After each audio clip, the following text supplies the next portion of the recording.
Hey guys, welcome back to the channel. This is story about what if Naruto gets serious about training part 1. Before I start, please do support for more amazing content and comments for part 2. Do consider to subscribe my channel and share my video to your friends and check out the description as well. Let's start the video. Naruto. Heh, found you, Araka-sensei. A 9-year-old Naruto said to the scarred Chunin. With a swift firm smack to the back of the head, Araka shouted back, I found you, you idiot. Eyes to the ground, Naruto didn't say a word. Naruto, when are you going to take your studies seriously? Frowning, Araka continued, at this rate you'll fail the academy, Naruto. With a faint mumble, Naruto responded, it's not like they listen to me. Say again? They don't listen to me. They look down on me and ignore me and go out of their way to make my life hard. I've tried, sensei. I really have. Naruto frowned and sighed, I can't learn when they won't teach me. Naruto. Araka sighed. Flashback. Araka. Yes, Lord Third? Naruto is a very special boy, a boy who I have no doubt has the potential to be the most gifted shinobi ever produced by the Hidden Leaf. However, talent, like using water for power, must be tapped and cultivated to be molded into something greater. The most gifted, Lord Third? Araka replied, eyes wide. Araka, what I'm about to tell you is an S-class secret, known only to 6 people in this village. I tell you because you have shown to me you care for the boy. Lord Hokage, are you? With a stern tone, Hiruzen cut him off. Araka. Please just listen. Many mistakes have been made by this old man, many I very much regret. Sarutobi said in an almost weak voice. He suddenly regained the tone of a battle-hardened Hokage and continued on, however, Uzumaki Naruto will not be one of these many mistakes. For Naruto is not only the hero of the Hidden Leaf for jailing the 9 tails, but he is the son of our very own 4th Hokage. Araka's eyes shot wide and his mouth would have dropped open, were it not for his restraint as a shinobi. The son of Lord 4th, and all this time we've. Indeed, it was Minato's wish for Naruto to be seen as a hero. Hiruzen sighed, I may have failed Minato, but I will not fail young Naruto. Please, Araka, instruct him to the greatest of your ability, and lay the foundation for him to become a splendid shinobi. Flashback end. Alright then. Araka suddenly shouted. A sensei? Naruto, do you wish to learn, and become a splendid shinobi? Of course. I really do want to learn, sensei. But do you really think I can be a good ninja? Araka smiled down at the boy, ruffled his hair, and replied, Naruto, I believe you have what it takes to not only become a wonderful shinobi, but also the greatest Hokage. Naruto's eyes widened at that statement, and for the first time, he felt the determination and resolve in him harden into something he knew that was completely unbreakable. Little did Araka know, he had just placed Uzumaki Naruto on a path that would later become one of legend. Alright Naruto, meet me outside the academy an hour after classes are out every day. Got it? Yes, sensei. 3-year time skip. Over the next 3 years, Araka gave extra training and lessons to Naruto to help him catch up on what he had been missing because of the Bias Academy teachers. Araka taught the basics of shinobi to Naruto, Tai, Nin, and Genjutsu. Although, as it turns out, Naruto is terrible at Genjutsu, and it seems he may actually be incapable of it. However, Araka learned many things about the once thought dead last. By now, he had raised to number 2 in the class, just behind Uchiha Sasuke.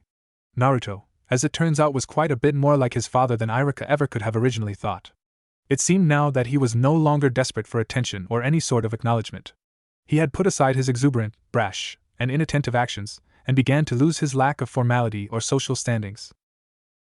Naruto's true personality with a proper adult influence in his life had become something quite akin to his father's. He seemed to be more perceptive and collected.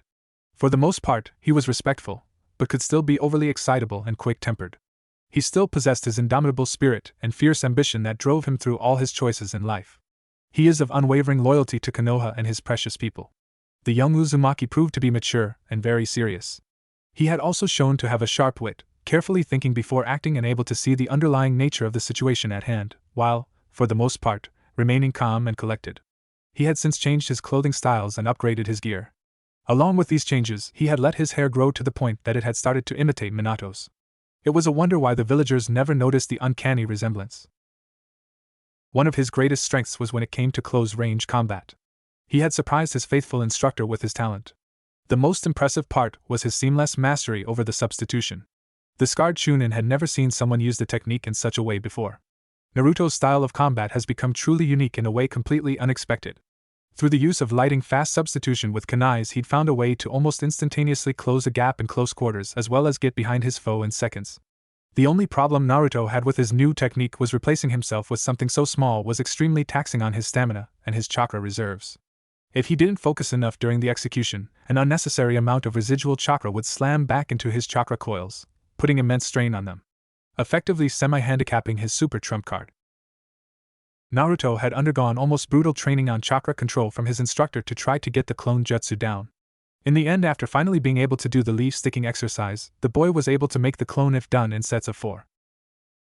Among the many accomplishments Naruto had made in the past 3 years, one was very special to him. His first real friend. And the second person to acknowledge him. Even though the bastard would never admit it. Sasuke acknowledged Naruto's skill, not that Naruto gave him much of a choice. They met up for spars or jutsu practice almost every day before or after the academy. Together they had honed their taijutsu to near perfection, along with drilling chakra control into their skulls. Unless at the training grounds, they never talked very much. It had also been pretty difficult for the rest of the students of the academy to accept that the one person Sasuke talked to was Naruto. A dull thunk was heard as a small male academy student landed in the dirt. "Winner Inuzuka Kiba," came the loud and authoritative voice of Yumano Araka. A loud laugh rang out for the victorious boy. "Yeah, anyone else want some?" Kiba stood in the fight circle with a feral grin on his face. "I'll happily take my chances," a calm voice called out, belonging to one Uzumaki Naruto. Walking out toward the fighting mat, standing at a solid 5 foot 2 inches tall, Naruto was about equal in height with his classmates, and in some cases he was physically taller than some students. A long overdue change-up in his diet was practically forced upon him by Araka, although he still managed to put down at least 3 bowls of ramen each day. Dressed in a black t-shirt with orange stripes in the middle of the sleeves, metal arm protectors, leather straps around his back and chest, and dark pants, Naruto really did look the part of a shinobi. "Do you have the energy to run another match, Kiba?" asked the scarred Chunin, with a slightly concerned look. "For a scrub like Naruto?" Kiba laughed. "Of course I do, sensei." Kiba cracked his knuckles with a predatory grin. "Act cocky all you want, Kiba. I respect your skill, but you and I both know it's been a year and a half since you've beat me in a spar. I'm no scrub." Naruto countered with a half smile. "Alright, Naruto versus Kiba," Araka announced and held up his hand. "Ready?" A resounding yes from both boys was heard. "Begin!" Instantly Naruto was on Kiba, charging in with a burst of speed to send a right hook at the dog whisperer. Kiba was put on the defensive, but the boy was no pushover. Considering his training in his family's taijutsu, he was one of the best in the academy, but Naruto's hard work and inherently prodigal mind had turned him into a polished and effective neutralizer. Kiba threw a hard right cross at Naruto, who let it hit, but only to grab Kiba's arm and slam him to the ground. 2 quick consecutive hits to the back of the head on the way down sent Kiba's head reeling with stars in his eyes. Managing to right himself and continue fighting, he charged in at Naruto, connecting his fist to his target's abdomen. Taking the hit, he launched back, observing the feral boy. Naruto waited for him to reinitiate. The marked boy rushed in low and attempted to sweep out the blonde's legs. The attack was dodged and he immediately made space, but in a burst of speed Naruto was at his side with a spin kick to his left hip. The sound of Naruto's foot connecting resounded and the feral Inuzuka was sent flying out of the fight area. "Winner Uzumaki Naruto," the instructor announced. "Alright, make the unison sign." Kiba and Naruto met in the middle and smiled at one another. Quickly making the sign and then letting go, they broke apart. Sliding his hands into his pockets and slowly walking away, Naruto smiled, considering his progress in the last 3 years. "I will be Hokage one day, and I'm just one step closer every day," thought the blonde. As other students began to duke it out, Naruto stood unmoving, staring at the Hokage mountain. "Naruto, what are you doing?" asked a rather large boy crunching on a bag of chips as he spoke. Naruto spun around to face the voice and immediately saw who was speaking. "Oh, sorry Choji, I was just thinking about how hard I had to work to get here and how much harder I'm going to have to work in a week after we graduate," the golden-haired boy said with a smile. "Man, you're so troublesome, Naruto. Working so hard is a drag. I don't understand how you can go at it like that," a spiky ponytailed boy in his trademark lazy and irritated tone. "Of course you wouldn't understand, Shika. Your goal in life is to be mediocre. But me, I'm aiming for the top," Naruto called up to him with a ear-to-ear grin. "HN, dead last, as if you'll ever hit the top," rang the voice of one Uchiha Sasuke. It's been a long time since I've been the dead last Sasuchan called Naruto. You're still loser though, the black-haired boy replied with a glare at the subtle insult. Alright, enough you two. Class is over, everyone head home, called out the Chunin instructor. Later guys. Naruto called out as he took off down the street. The blonde academy student made his way toward training ground 14, one that wasn't often used by anyone in Konoha's shinobi forces. Made up of a medium-sized clearing with a small stream running through it, it was a quiet and secluded space. Naruto approached the water and slowly stepped onto it to continue practicing water walking. With his high chakra reserves, the Hokage and Araka-sensei had deemed it best that he learn tree climbing due to his high need for chakra control. Later down the line he had seen a few leaf Nin sparring in another training ground and had watched as they ran across water. Logically he deduced that the tree climbing exercise would be practical for use of walking across water. Over the course of the next 4 months, he had practiced to the point he could steadily walk on water but still needed to concentrate fairly hard in keeping his chakra in check. His goal now was to do it subconsciously.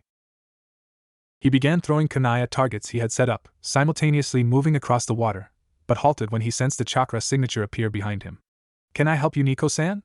he asked to said ANBU agent as she appeared seemingly out of thin air.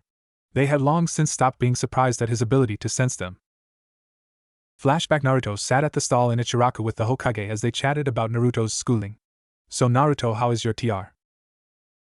"Oh hey Nico." Naruto interrupted the aged shinobi, as a ANBU with a cat mask suddenly appeared behind them. "Naruto, how did you know Nico was here?" asked the slightly surprised leader. "What? Oh, I'm not sure, I guess I just kind of well knew. I felt her, I suppose? Why? Is that strange?" Donning a look of slight concern, the boy asked. "Wait, did I do something wrong?" The Hokage chuckled and looked down at Naruto. No, my dear boy. It's just uncommon. It seems you have a fairly rare ability among shinobi." Naruto's facial expression went from concern to shocked, and then to excitement. "A rare ability? No way. Do I have a sweet, awesome bloodline technique, or something? I knew I was the best, you know." Chuckling again with a grin of his own but speaking in his professor voice, Sarutobi started, No, young man. Not a bloodline, but you do seem to be a sensor. This is quite a convenient ability to have for a shinobi. You can sense chakra signatures of others around you. Try stretching your chakra, OU. Clearing her throat rather loudly and interrupting Nico, announced her leader, "Hokage-sama, please, you are needed urgently by the council. I apologize for my interruption, but this is very important." "Ah, yes, my dear. All right then. Sorry, my boy, but I must be going. The duty of the Hokage calls," Hiruzen said. "Don't worry, old man, you won't have to do it much longer because I'm gonna come get that hat from you soon, you know," Naruto shouted at the back of the aged Kage as he made his way off with the ANBU.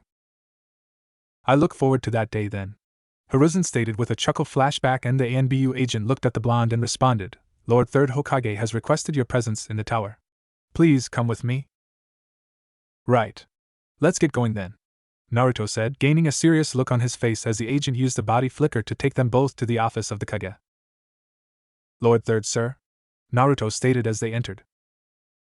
"Ah, hello Naruto, I trust you're working hard in your training? Walk with me, boy." Hiruzen began to walk out the door and head up the stairs to the roof of the tower. "I am, Hokage-sama. I'm working on my water walking right now. If you don't mind my asking, why am I here?" Naruto asked while rushing to catch up to the elder. They arrived on the roof overlooking the village. It was sunny and warm with a cool breeze floating through the air. The Hokage passed his gaze over the village and then behind him and up at the Hokage mountain. "Naruto, my boy, you'll be a ninja soon if you pass your test at the academy. Assuming you will, and I do believe you are capable, there are many things you need to be informed of." Naruto, donning a look of confusion and suspicion on his face, then asked, "What do you mean by that, sir?" "There are things you need to know to help with your development as a shinobi and your service to the village. I also intend to, upon your reaching the rank of genin, inform you of the identity of your mother, my boy," Hiruzen said, gaining a softer look and a sad tone in remembrance of Kushina as he finished his statement. Eyes widening and tears slightly appearing in the corners of his eyes as he began to slightly shake, Naruto peered up at old Sarutobi. "And my mother, old man? Why, you knew her? My real mother? You never told me." Taking a deep breath to calm himself, he continued, "I'm sure you had your reasons, sir, but why did you never tell me?" "That I did. I knew her quite well in that right. I couldn't tell you because your mother had many enemies. But after you graduate, you will know, my boy." Hiruzen sighed, saddened by the way the boy completely controlled his almost breakdown, but inwardly gained a new respect for the boy's discipline and his emotions, a key necessity in the life of a shinobi. Only a week was left before the genin graduation exams. Naruto was slightly excited, but still kept himself well composed. He had finished his water walking training and now had a much better grasp on his chakra control. He had also gained better mastery of his most prized and favorite technique, the substitution with his kunai. He was now able to do it a total of 8 times during spars with Sasuke or training sessions without tearing apart his chakra coils. He could still use the substitution in its usual implications, like substituting a log with no problems, even after using his kunai substitution. Still, substituting the kunai was very strenuous. He needed to let himself rest afterwards so his coils could expand and cushion themselves from more of the extreme stress the technique would cause. Honing his taijutsu and ninjutsu skills, Naruto knew that he was ready to take on the exam. He practiced his bunshin and substitution along with his transformation, which he had managed to make entirely solid. The blonde decided to spend his week studying, as well as practicing his techniques. It was going to be a long week no matter what, and he had to be at his peak. This was it. He was ready. It was time to become a genin, and he could finally learn about his mother. Naruto was positively ecstatic and ready to go. Sliding on his black t-shirt, he strapped on his metal arm protectors, and donned his black pants. Closing the door with a thud, he took off for the academy. Having finished the written portion, and completed the demonstrations of ninjutsu, the genin hopefuls found themselves outside for a taijutsu test. "Alright class, listen up," the white-haired Chunin instructor called out. "Each of you will spar with me, and Araka will assess your skill, got it?" A chorus of yes came from the class, and the matches started. Most had quite a bit of trouble with Mizuki but still managed to pass. The clan kids, however, did fairly well against the hardened Chunin, Kiba giving him a considerable amount of trouble. "Inuzuka Kiba, pass Araka," announced Hinata. "Hyuga, please come up." Hinata then began her match, doing well and subsequently passing as many others did. The students one by one were called up and tested. Uchiha Sasuke, as his name was called, the stoic and bored-looking last survivor, walked up to the mat and took his stance, preparing for Mizuki's inevitable assault. Mizuki dashed at the confident Uchiha. They quickly engaged in a fierce taijutsu bout. Sasuke threw himself into a heel drop on the Chunin, but his superior speed allowed him a quick dodge. When the Uchiha's foot impacted the ground, however, he quickly adjusted into a spin kick, catching Mizuki in the back. At that point, Araka called the match, and Sasuke casually strolled off of the mat, causing his fangirls to ooh and ah about how cool he was. "Alright, Uzumaki." Naruto hearing Araka call his name, the boy made his way to the mat. Mizuki smiled at him and wished him luck, telling him to do his best, but something seemed off to Naruto. In the Chunin's mind, he intended to rough up the Jinchuriki something fierce. Naruto meanwhile sensed something was off but pushed the thought to the back of his mind, as he knew he had to pass this test so he could learn of his mother and start his path to Hokage. Naruto settled into his stance and readied himself. The Chunin immediately kicked off at speeds higher than that he had used on the other students. Naruto's eyes widened slightly in surprise at this, but once again, he pushed it to the back of his mind and engaged. The blonde slid under a hard spin kick, pouncing on one hand and slamming his foot into Mizuki's hip. "This damn brat hits hard," Mizuki thought with a snarl. He twisted around and caught the boy in the ribs with his fist, launching the boy backwards. However, Naruto caught himself in a handstand and spun around onto his feet, facing his opponent. With a chakra-enhanced sprint, he cleared the space between them in what almost seemed like an instant. He found himself wishing in the back of his mind he could have used his kunai substitution. Just as he reached the Chunin, he did the unexpected and slid onto the ground, catching Mizuki by the ankles and pulling his feet out from under him, slamming him face first into the ground. A slightly stunned Araka starred for a moment before regaining his composure, clearing his throat and announcing, "Uzumaki Naruto, pass." Naruto stood beside a still-down Mizuki and smiled at the scarred Chunin. The other instructor got up and dusted himself off and made his way to Araka's side, muttering about brats and demons. "You'll pay for this, you damn demon brat," Mizuki thought to himself, as tried to hide his humiliation and shame by putting up a fake smile, and told the boy well done. The class all then filed back into the academy and took seats. "Alright everyone, on Monday be here at 8 am sharp for team assignments. Enjoy your downtime because life's about to get a lot more interesting." Araka finished off with a smile. "Everyone head home," he said with a wave as he and Mizuki left the room to go write reports on all of the soon-to-be genin. After they left the academy, Naruto and Sasuke met up at Training Ground 14. "Hey there, bastard," Naruto called out with a grin as he arrived. "HN," Sasuke grunted with a smirk of his own. "Ready to lose, loser?" he asked arrogantly. Sure, little Sasuke," Naruto said mockingly, sticking out his tongue. Let's get wild then, he said. The Uchiha grunted at the taunt. Sasuke and Naruto took their stances and Naruto threw a kunai into the air. When it hit the ground they burst into a fierce bout of taijutsu, engaging each other with hard blows. These two never were and never would be ordinary genin. It was late the next evening when Naruto, who was committing himself to another round of physical training, sensed the presence of his second sensei moving quickly past his training ground. That's strange, Naruto thought to himself. Past this training ground is just the edge of the village. Wait, he couldn't be? Is he deserting the village? No, I know sensei doesn't like me, but I'm sure he wouldn't turn traitor.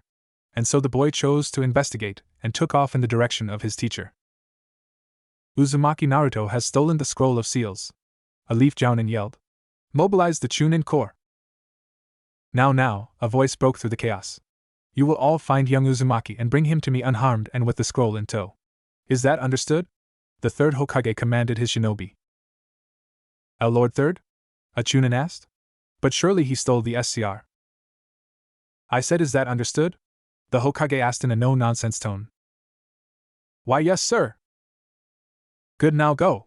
The village leader waved his hand in dismissal, and the shinobi scattered. Inu. A tall Inbyu with a dog mask and spiky silver hair landed next to the aged Hokage in a kneeling position. Go find Naruto. There is a traitor amongst us who has tried to impersonate Naruto as a cover for his escape. The scroll he stole is fake, but we must catch him. But if I know our boy, he will find his way into this trouble, or the traitor may try to harm him. The Hokage then sighed. Keep him safe, Inu. Yes, Lord Hokage, and with the wind the Anbu was gone. The forest was quiet as Naruto watched the Chunin scout the area and prepare his things.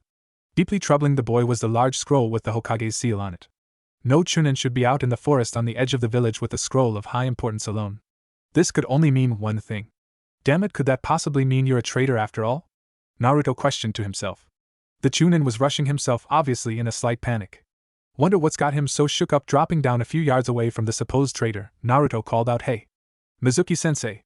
What are you doing out here at this time of night? Are you lost, sensei? When Mizuki heard the voice, he turned around, and when he saw the young blonde he thought to himself, things just might work out a little better now. Naruto approaches his sensei and smiled at him. I can help if you want. Whoa! What's that super big scroll? Mizuki's eyes narrowed, and in seconds a large Fuma shuriken appeared in his hand and slammed into the spot Naruto had been standing. Had he not had the reflexes he possessed from his rigorous training, he would have been killed. Naruto leapt back to create space, instinctively throwing a volley of shuriken at his foe. So you really are a traitor, he wondered aloud. Hopefully someone comes along to assist, but I'm not just gonna let you take off on the village like this. I'll keep you here until someone shows up. Ha! As if you could keep up with me, demon brat. Mizuki chuckled darkly. You're weak in that form, aren't you, monster fox? Wait, monster fox? Why, you mean the Nine Tails? Why? Why do you people all keep calling me that? Do you know, you bastard? Tell me! Naruto exclaimed, composure crumbling down under a tidal wave of emotion. It's simple, you damn demon. 12 years ago, when the fourth Hokage fought the nine-tailed fox, he sealed it in you. You are the Nine Tails. You are the monster fox. Mizuki began to cackle at Naruto's expression. That's why they all hate you. Even Araka, and now I'm gonna get rid of you for good. He yelled, laughing as the boy fell onto his rear in disbelief. He then wrenched his arm back and launched his Fuma shuriken. No! A voice cried out, and the dull thud and of steel impacting flesh rang through the small clearing. It's true, there is a demon fox inside you. But you are its jailer. You're no monster fox, Naruto. You're a great student, and I acknowledge you and your incredible talent, along with the immense potential you possess as a shinobi. Araka coughed up a bit of blood but smiled at him. Hunched over the boy with the large shuriken sticking out of his back. You are Uzumaki Naruto of Konoha. As heartwarming as this is, it's time to die. Both of you! Mizuki yelled out. Naruto stood, laying Araka down against a tree while removing the shuriken. Rest now, Araka-sensei, I'll take things from here. Thank you? That was when Araka noticed the look of absolute determination and unshakable resolve the boy had on his face. He smiled at the blonde. Good luck, Araka said to him softly. Sensei, I make my own luck, the boy replied with a smile. Bastard. If you lay one finger on my sensei ever again, Naruto pointed at his forehead with his thumb. I'll kill you. You can try, fox, yelled Mizuki, who charged at the boy. A volley of shuriken come his way, but Naruto deflected them with his kunai. He then launched his own volley but of kunai, They flew toward Mizuki and the Chunin deflected all but one, only to tilt his head to the side and avoid it. Then, the blonde disappeared. Reappearing in his place was a kunai and Naruto's foot slammed into the older man's back. Stumbling, Mizuki found himself about to fall right in front of the kunai from before, only to see it disappear and felt the boy's sandal plant itself in his face. The traitorous Nin was launched backwards, righting himself in time to see the young boy launch into a spin kick that planted itself firmly in Mizuki's chest, slamming him into a tree. Eyes widened in shock, the Chunin thought to himself, How did he get so strong? No matter, I'll use the power Lord Orochimaru has given me and destroy this pest. Mizuki's body was suddenly covered in black markings and his chakra began to flare up. Naruto's eyebrow rose in confusion. What's with this malevolent chakra? The boy wondered to himself. But suddenly a loud chirping sound rang through the clearing and in a flash of blue light a hand rammed out of Mizuki's chest. The Chunin coughed up blood and managed to get out a gurgled "Wah" before abruptly dying. His body slid off of the arm and landed on the ground. Naruto's gaze focused on the arm but slowly followed it up to its owner, a dog masked Ainu. Ainu? What are you doing here? Naruto was shocked but relieved to see the Black Ops Nin. Hokage's orders. He stares blankly. He walked to Araka and checked on him, bandaging his back. He then stood to look at the young man. You did well, Naruto, be proud. Now stay with him while I go grab a medic, I'd rather not move him. Why yes sir. Thank you.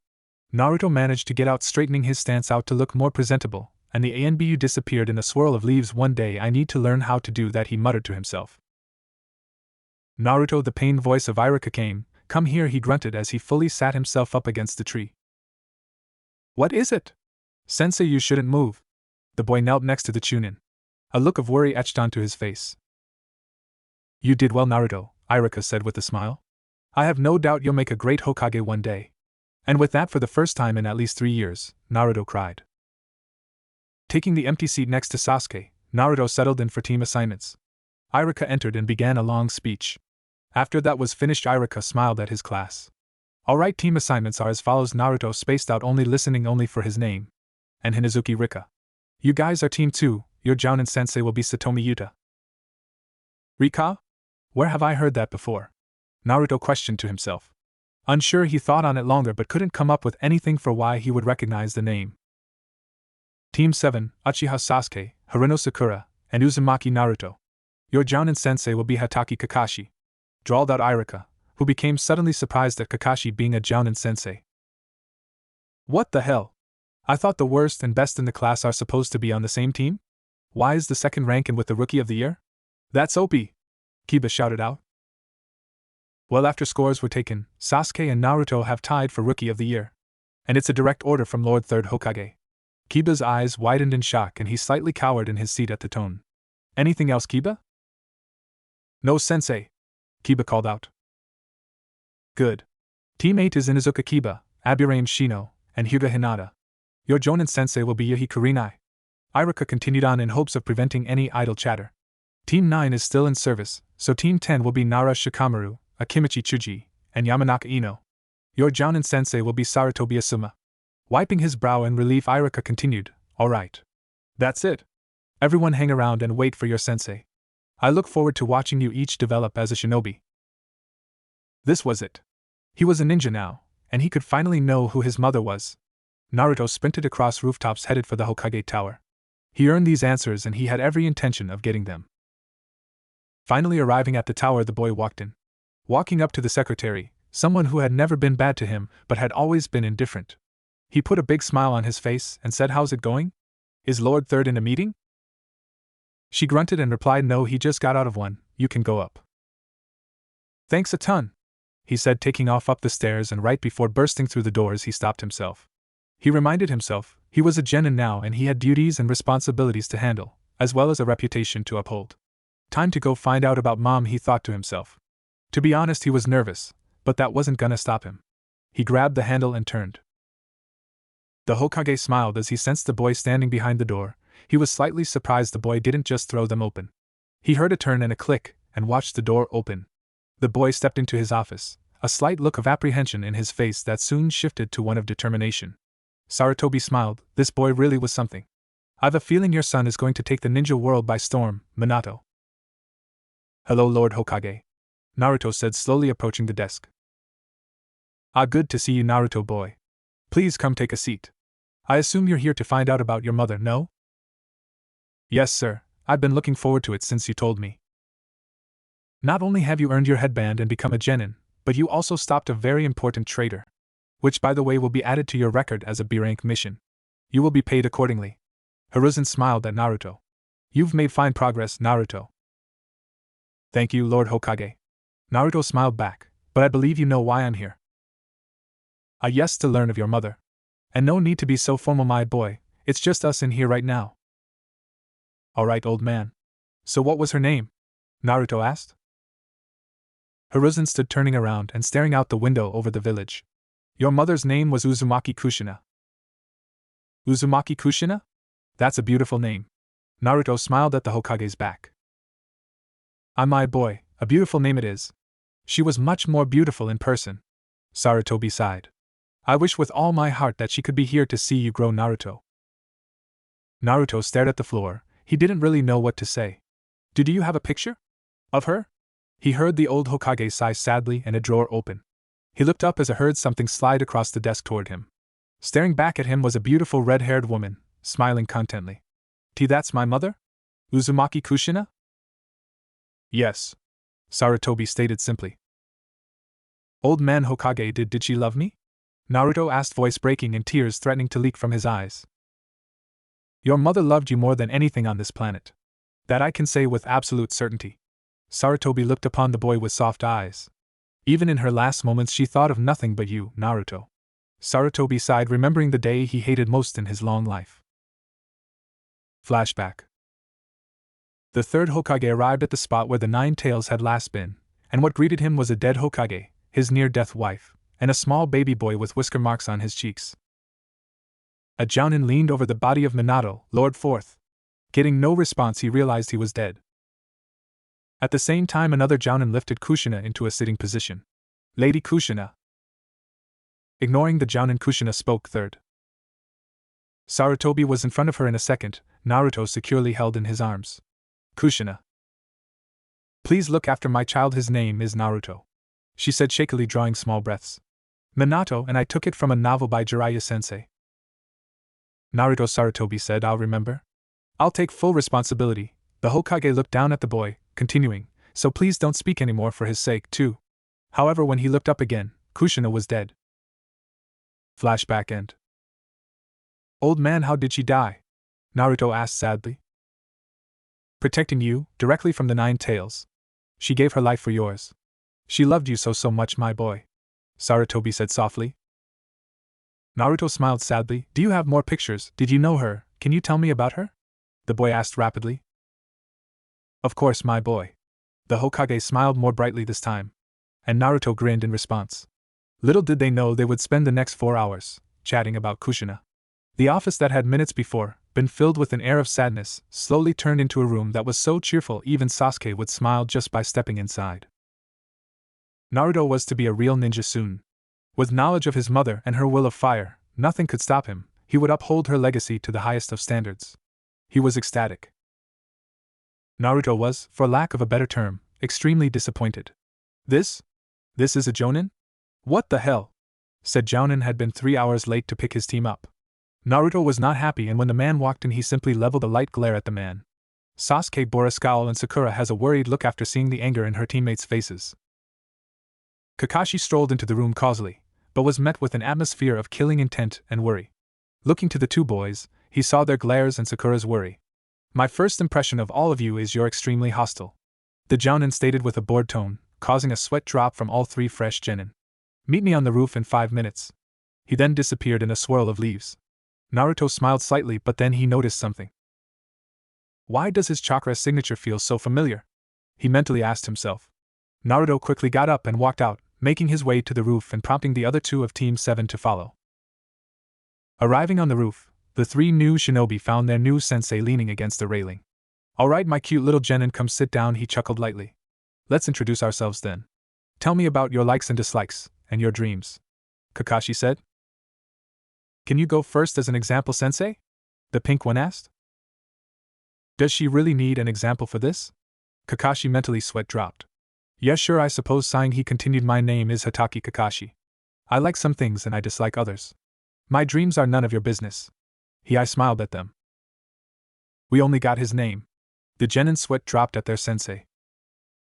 Alright, Pinky, you're up first. My name is Haruno Sakura. I mean the thing I like. She trailed off, giggling, and glanced at Sasuke. I dislike Enopig, and foods that are too spicy. She giggled again. Oh. My dream is to be a strong kunoichi, and one day start a family. Good enough, I suppose. You're next, Whiskers. Naruto grunted at the nickname but spoke anyway. I have a name, it's Uzumaki Naruto. He shouted. Calming himself, he continued. I like ramen, ayame, and my friends. I dislike traitors. My dream is to be Hokage. The greatest one yet, and to be faster than the Lord Fourth Hokage himself, as well as surpass my mother as a shinobi. Alright, Duckbutt. You're up. HN. The last Uchiha grunted at the insult. Fine. My name is Uchiha Sasuke. I like nothing and dislike a lot of things. I don't have a dream, but an ambition. I will kill a certain man, and restore my clan. You actually like tomatoes, though. And training, and me, of course, Naruto said with an ear-splitting grin. HN, shut up, dope, Sasuke retorted. Hey, I resent the Naruto started. Alright, enough banter. Kakashi interrupted. Meet me at Training Ground 7 tomorrow at 8 in the morning sharp for our first team exercise. And you shouldn't eat breakfast. You might throw up, he said with a nice smile. And then he was gone. The three genin were silent. So you guys want to go get some ramen? Naruto then broke said silence. Fine. You're paying dope, Sasuke replied. What? Why would I pay? You're the one with all the money, Naruto retorted. HN. Alright, fine, I'll pay, damn it. The blonde grumbled as they began to walk off. A few steps down the stairs, Naruto stopped and turned around. You coming, Sakura? I can? Right, sorry, yeah, I'm coming, she replied, lighting up at being included. Kakashi stood in front of the memorial stone, collecting his thoughts. He stretched his chakra, making sure he was alone, and then sighed aloud. Sensei, I have your son on my team. I'll train him well. I won't let what happened to our team happen again. Kakashi looked at the ground and smiled slightly. He wants to surpass you not only in strength but in speed, and even more so as Hokage. I've no doubt that he will one day. It seems Lord Third has also told him of Lady Kushina. Guide me, please, Sensei. I'm glad I convinced Lord Third to give me him and Sasuke. Flashback. Inu stood before the Hokage. Sir? Stand and remove your mask, Inu, the professor ordered. Kakashi, you will take a genin team again this year. Sir, no team has passed with me before. Why would we keep doing this? Kakashi inquired. You will train Uchiha Sasuke. You're the only one who can. The old Hokage puffed on his pipe. Fine. But I want Sensei's son too. Kakashi made his demand. If he was going to do this, he was going to protect his sensei's legacy. You cannot train. Respectfully, Lord Third, I won't miss my chance to train him. He needs someone who knows. How many years have you had me watch over him from the shadows? It's time, sir. Kakashi demanded again, with more determination than the old Hokage has seen since the day Minato tasked Kakashi with overwatching Kushina's pregnancy. Fine. On the condition that you do not reveal his heritage to him. Sarutobi sighed. He must not be told. Not yet. When the time comes, Jiraiya will return to the village to help train the boy. Eventually he will tell him. Flashback and Kakashi's thoughts wandered to Obito, wondering how things would be if they had traded places. Obito, I'll look after Sasuke and try to save him from his hatred, like you once did for me. Thank you, Obito. The dawn of the next day saw three new genin stroll into Training Ground 7. Sasuke, stoic as ever, made no comment as they saw their sensei was indeed not there yet. Sakura was looking quite annoyed with her sensei, and Naruto. Well, he was currently snacking on a stick of dango and looked extremely bored. Naruto, why are you eating? Sensei said not to eat breakfast. Sakura broke the silence. Nah, his mouth full of food was then swallowed and he cleared his throat. He said we shouldn't eat breakfast. Not that we couldn't. That is absolutely a voice promising punishment started as Kakashi landed behind the genin. Tone suddenly softening, he continued, correct. Sakura nearly face-faulted and Sasuke even deemed it worthy of a sweat drop. Naruto simply laughed. Alright, Kakashi said, clapping his hands together. Time for your real genin test. What? Came the outraged shout of two out of the three students. Sasuke settling for a questioning grunt. Kakashi I smiled at them and then pulled out a timer, setting it on a post next to him. He then pulled out 2 bells and tied them to his waist. To become genin you must first take a bell from me. Any of you with a bell by the time this timer goes off, pass. He lowered his tone slightly and continued, however, anyone without will be sent back to the academy. But sensei, there's only 2 bells? Sakura questioned, does that mean? Yes, Kakashi interrupted, only 2 of you can pass this test. No matter what, one of you is going back to the academy. Shit, high stakes then, alright, let's get this done. Naruto stated. Come at me with the intent to kill. Otherwise you will not succeed. The Jounin stated. Your test starts now. The genin immediately scattered and hid off in the trees. Naruto observed the lazy Jounin with a calculating gaze, wondering what exactly his game was. This test can't be normal. Why separate from a 3-man squad to a 2-man squad? No, he intends to put us against each other. I see. Alright, I'll play along. Naruto thought to himself. Now who's going to make the first move? If I know Sasuke, the last Uchiha burst from the trees with a hail of kunai in front of him aiming at the Jounin. Speeding through hand seals, he shot off a jutsu fire style, fireball jutsu. A large fireball left the boy's mouth barreling at Kakashi. When the jutsu cleared, all that remained was a burning log stuck with many kunai. A substitution? He's good, thought Sasuke. Weren't you ever taught not to play with fire? Kakashi asked from behind him, book in hand. Don't underestimate me, I'm an Uchiha, Sasuke shouted. Immediately he engaged Kakashi in a bout of taijutsu, eventually forcing Kakashi to stash his book away. I'm no ordinary genin, he continued, as he came down with a heel drop intent on caving in the Jounin's skull. Kakashi caught his leg and slammed him face first into the ground. First up, taijutsu, not bad. He then disappeared, allowing the Uchiha to flip back onto his feet. Sasuke wearily looked around trying to find the Jounin. Earth style, headhunter jutsu, Kakashi called out. His hand shot out of the ground, grabbing his student's leg and dragging him into the earth, leaving only his head above the surface. Second up, ninjutsu. Now stay here and think about what you did, the Jounin said with an eye smile, subsequently disappearing. Sakura snuck her way through the forest, trying to find a good line of sight on the clearing. Third up, genjutsu. The Jounin appeared behind the pink-haired girl. Demonic illusion, death mirage jutsu. The girl found herself alone. Sakura, help me, Sasuke said, collapsing. With that, the pink-haired girl fainted. Kakashi would be lying if he said he wasn't disappointed. That was way too easy. He would need to change that. Alright, Blondie, you're up, Kakashi thought to himself, disappearing in a body flicker back to the tree at the center of the clearing. Naruto had seen enough. He was ready. He was fairly confident the Jounin wouldn't expect his kunai substitution, however he wasn't going to fall for it more than once. Kakashi was just about to get bored enough to initiate the fight when a volley of kunai shot out of the trees at him. He dodged them and simply waited, and his wait was rewarded as 12 Narutos came charging out of the trees, all jumping at him, fists cocked back. They all phased right through him, the clone being only an illusion. Naruto came from behind with a burst of speed, launching into a spin kick. The white-haired man batted the boy's leg away but was almost stunned to see Naruto instantly transition into a handstand that brought his opposite leg back around, leveled at the Jounin's head. He quickly caught the leg, moving to throw Naruto, only for him to suddenly be caught holding a log as another volley of kunai came at him from behind. He dodged and simultaneously dropped the log, only for Naruto to appear out of thin air, hand gliding across a bell, but not enough to get a grip. Realizing he couldn't make the grab, Naruto transitioned into a handstand, spinning in place to bring his leg around to stroke Kakashi in the side.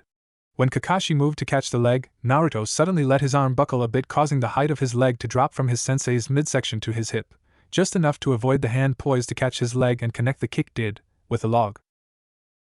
Naruto ate the dirt. A substitution with a kunai, impressive. Almost reminds me of sensei, thought Kakashi as he slammed Naruto face down into the dirt. Neat trick, certainly impressive, but you'll have to do better than that, he said to the boy. The blonde craned his neck to smirk at his sensei as a large fireball, courtesy of the last Uchiha, barreled toward them. Kakashi tossed Naruto out of the line of fire and quickly replaced himself with a log. Finally dug yourself out, eh? Sasuchan, Naruto said with a grin. Shut up, loser, I've got a bell to steal, said Sasuke with his ever-so-present attitude. No can do, sorry ski. With that, Naruto grabbed Sasuke by the torso and dashed into the trees. Finally deep enough in, he stopped as the Uchiha has been kicking the crap out of him. Loser, what the fuck? Sasuke hissed. Quiet. You're really not as smart as you're thought to be, you know that, right? Naruto said with a quiet chuckle. This is a test of teamwork, think about it. Or do I need to explain it to you, bastard?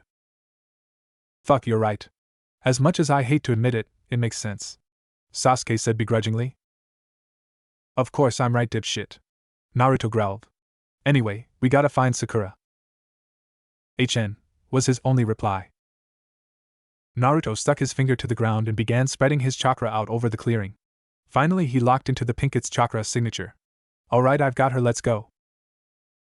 Kakashi stood unmoving in the clearing. I didn't really expect that Sasuke would rescue Naruto. I think I'll wait and see what happens next, this could be interesting.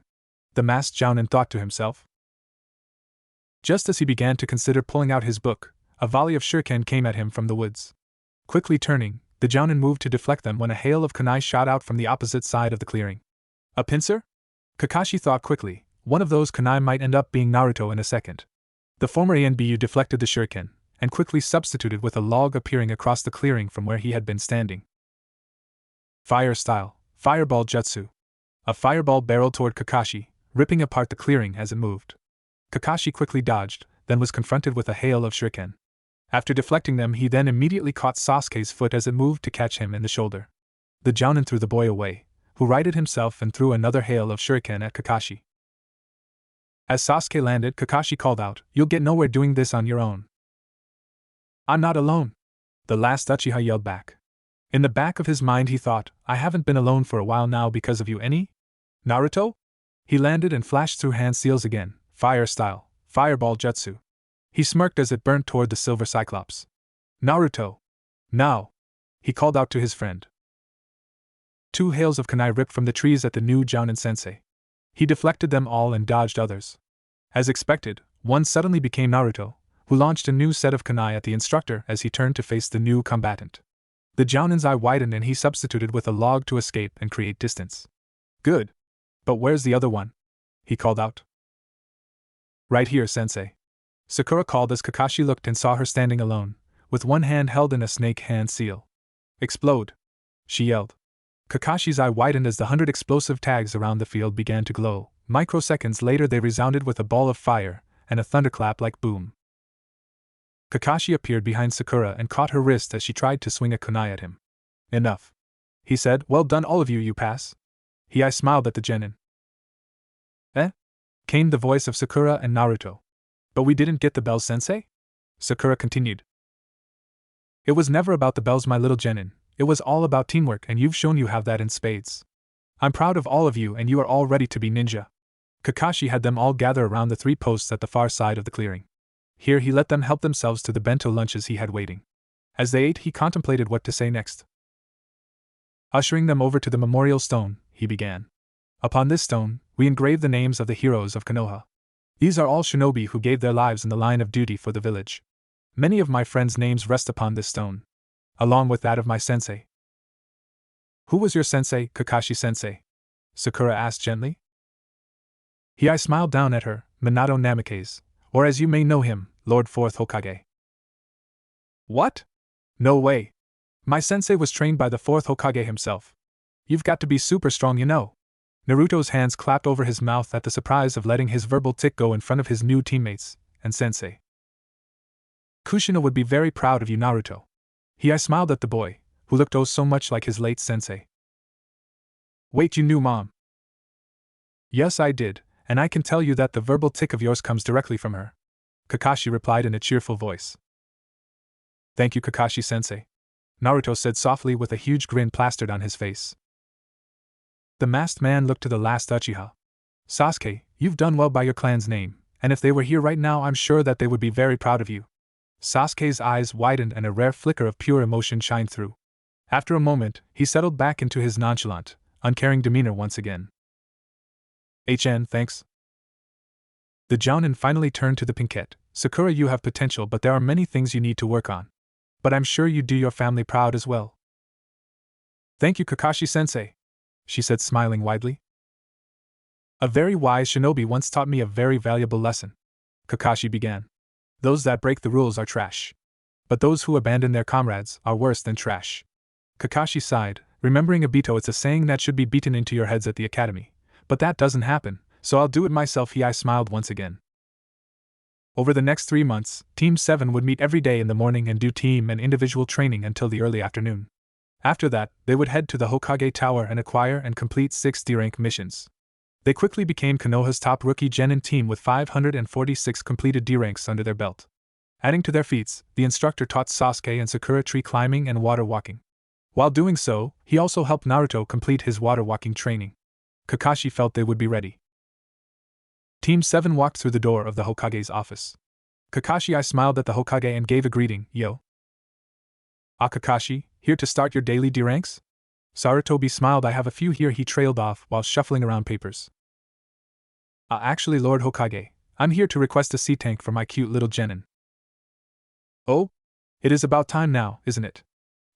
Let me see here. Bandits have been seen around Niba village. Abnormally large wolves have been terrorizing Hashikawa village. There's also B. Lord Hokage, we'll take the bandit mission, sir. Kakashi interrupted. Alright, it's settled. Team 7 is to dispatch immediately to Niba village in eastern Hai-no-Kuni. You will meet with the village elder, Ijima Tohaku. The Hokage gave his orders, and the team set out. After exiting the tower, Kakashi turned to face his team. Alright guys, I want you to go home, pack 1 week's worth of gear and meet me at the east gate, understood? A chorus of yes, Kakashi-sensei, came from the 3 child soldiers. He chuckled. It's about a full day's travel to Niba village, so be ready for a walk. Got it. The team scattered. Nice to meet you, Mr. Ijima, Kakashi said as he and his team bowed before the village elder. Thank you for coming to assist us, Mr. Hataki. The elderly man bowed. We've had trade caravans and travelers reporting that they have been confronted by bandits all around the village outskirts. Please take care of this problem for us. Of course, Mr. Ijima, we'll be off then. We shall report back when the mission is complete, the white-haired man replied. The team turned sharp and headed outside of the village. The Jounin turned to face his team. I won't lie to you. It would be wrong to do so. There is a high probability that you will either witness a kill or directly kill someone yourself on this mission. I'm hoping you don't freeze up if you do so. However, don't worry as I will be watching over all 3 of you. Another possibility is that if the bandit group is large, there may be missing nin amongst them. So be careful. Understood? Yes, sensei, came the reply of all 3 students. The masked man stared at them a minute longer before signaling for them to follow him toward a spot that a carriage had been attacked. Upon arriving at the day-old scene, Kakashi began to investigate. Taking note of the area, he found a series of drag marks. With closer inspection, he deduced that chests of goods had been dragged sloppily back to the bandit camp. Come, he said, we'll follow this trail to the camp, scout it out, make a plan, and then take care of the problem. Understood? The 3 genin all nodded their heads at him. With that, they took off along the trail. Team 7 was on the hunt. When Naruto had heard the term bandit camp, he had not envisioned what he was seeing currently. The team was perched on a rocky outcrop looking over the forest below them. In it was a large clearing filled to the brim with tents and carts. When he had heard bandit problem, he had thought of maybe a group of 10 to 20. Not the view that greeted him of somewhere between 1 to 200 bandits strolling about. All sorts of weapons floated around between them, from swords to scythes and even axes. If you could think of it, someone down there probably had one. Kakashi-sensei, how exactly do you plan for us to deal with all of this? Naruto quietly broke the silence with his question. I'm sure we could take these guys, but there's a lot of them. I'm ashamed to admit it, but the idiot's right. There really is a lot. Sasuke stared down, scouting and trying to see a plan. Gotta be something between 150 to 200 guys down there. Let's back off for now, kiddies, Kakashi said and began making his way away from the edge. The 3 genin quickly moved to follow them. Later that day, about an hour before dusk, Kakashi gathered his team around him. Alright, listen up. Making sure he had the attention of all 3, he then continued. There's a ravine at the end of the clearing they are camped in. I'm going to use a water-style jutsu, followed by an earth-style jutsu to force them from camp and into the ravine. Kakashi sighed. My jutsu will most likely neutralize a large amount of them, however it won't get everyone. That is why you 3 will be using the ravine as a kill box. Wait, a kill box? Sakura asked. But these are people, we can't just slaughter them like animals. Kakashi sighed once again and crouched level with the pinkette. I know that it doesn't seem right, but as shinobi, this is what we do, Sakura. On top of it, those men are scum, who have chosen a path of torture and rape, along with killing and kidnapping people for their own greed. They sell people into slavery. As such, we put them down like rabid dogs. Sakura's eyes widened unbelieving at his words. Is this really what it means to be a shinobi? The masked Jounin looked at her as if trying to find the right words. Sakura, look at your teammates, they have already steeled their resolve and are ready to do this. They understand what they signed up for. I know it feels wrong, but one day all of you will find a way to cope with such acts. This is the life of a shinobi, and if you can't handle it, I won't force you down this path any farther. Sure enough, when Sakura turned around to her teammates, she could see that they had steeled themselves and understood exactly what it meant to be a shinobi. Hey, alright, sensei. I'll do it. I picked this path, and I'm not just going to abandon my dreams, the sole female shinobi said, with an air of confidence. He ruffled her hair. That's the spirit. Turning to the boys, he asked, Are you guys ready? The two boys shared a glance at one another and turned their attention back to their sensei. Let's get this done, they replied in unison. Be ready when you see my jutsu go off, Kakashi said. The team began to set up along the ravine, Sakura at the end where the ravine started to turn into open ground once again. Naruto and Sasuke positioned along opposite sides of the pass, spaced to cover more distance. Sakura planted sets of paper bombs all along the ravine so she could set them off as bandits passed, to neutralize them as well as force them to keep going forward. When all was done, Kakashi moved away to the rock outcropping they had used to overwatch the camp just hours before. Carefully making his way down to where he was only above the clearing by about 40 feet, he began to flash through hand seals, water style, exploding water shock wave. A massive wave of water swept through the camp, smashing men into everything around them. When the water began to settle, some men had drowned, but most were injured or heading for the ravine. The Jounin sped through another set of hand seals, earth style, mud river. A raging avalanche of mud and earth slid down the slope, effectively washing away the camp and destroying everything in its path, as well as swallowing up any stragglers who hadn't made it to the ravine. In total, only about 80 men made it in. As the first group got the farthest along, a paper bomb went off underneath them. The loud echoing boom resounded through the passage. As more paper bombs went off courtesy of the Pinkette, only about 40 bandits were left. However, in a hail of kunai and shuriken from Naruto and Sasuke respectively, that number was cut in half. Unbeknownst to them, 4 men slid past and ran toward Sakura, who threw a handful of shuriken at them, but it only dropped 3, the thrown weapons buried in their heart. The last man having caught one in his shoulder. Sakura froze at seeing the 3 men she had just killed die so close to her. You're dead, girlie, the last man said, bringing his sword to bear, poised to strike the girl down like nothing. Suddenly a swath of kunai landed behind him, and as he turned he caught sight of black with a hint of orange before a kunai enclosed in a fist slammed into his skull, which burst with blood covering Naruto's face. He froze momentarily, registering the look of shock and utter fear on the man's face as he killed him, but remembering he had done so to save Sakura, he regained his composure. Sakura, are you alright? Naruto yelled at the girl. Huh, Naruto? She said, still dazed. Why, you just saved my life, didn't you? Thank you, she said, falling to her knees. No problem, he said, then turned and called out through the ravine over Sasuke's little kill zone, Kaka-sensei. Come look after Sakura. And with that, Naruto flew back into the fray with Sasuke. Between the two of them, they utterly bodied the rest of the bandits with taijutsu and kunai alone. Kakashi watched as Naruto pierced the skull of the last bandit with a kunai. As the bandit dropped dead, he noticed a look of sadness in his eyes. Sasuke and Naruto then landed next to him, covered in a fairly large amount of blood. Good work, team. I'm proud of you. You all did well for your first time doing something like this. Kakashi sighed. Head down the hill about another half mile and there's a stream. You boys go get cleaned up and I'll take care of Sakura, alright? Yes, sir, the boys said together and disappeared from view. Sakura, I need you to look at me. Can you do that for me? Kakashi asked the shell-shocked girl. Her 1,000-yard stare turned to meet Kakashi's dark gray eyes. She nodded dumbly. Sakura, you did what you had to do and what was required of a shinobi. On top of that, it was kill or be killed. If you hadn't killed those 3 men, they most definitely would have killed you before Naruto could have possibly got them all. Kakashi sighed. Harden your heart, for this is something we deal with every day. However, don't forget that it's all right to feel remorse and regret over taking a life. That remorse and that feeling is what keeps us human.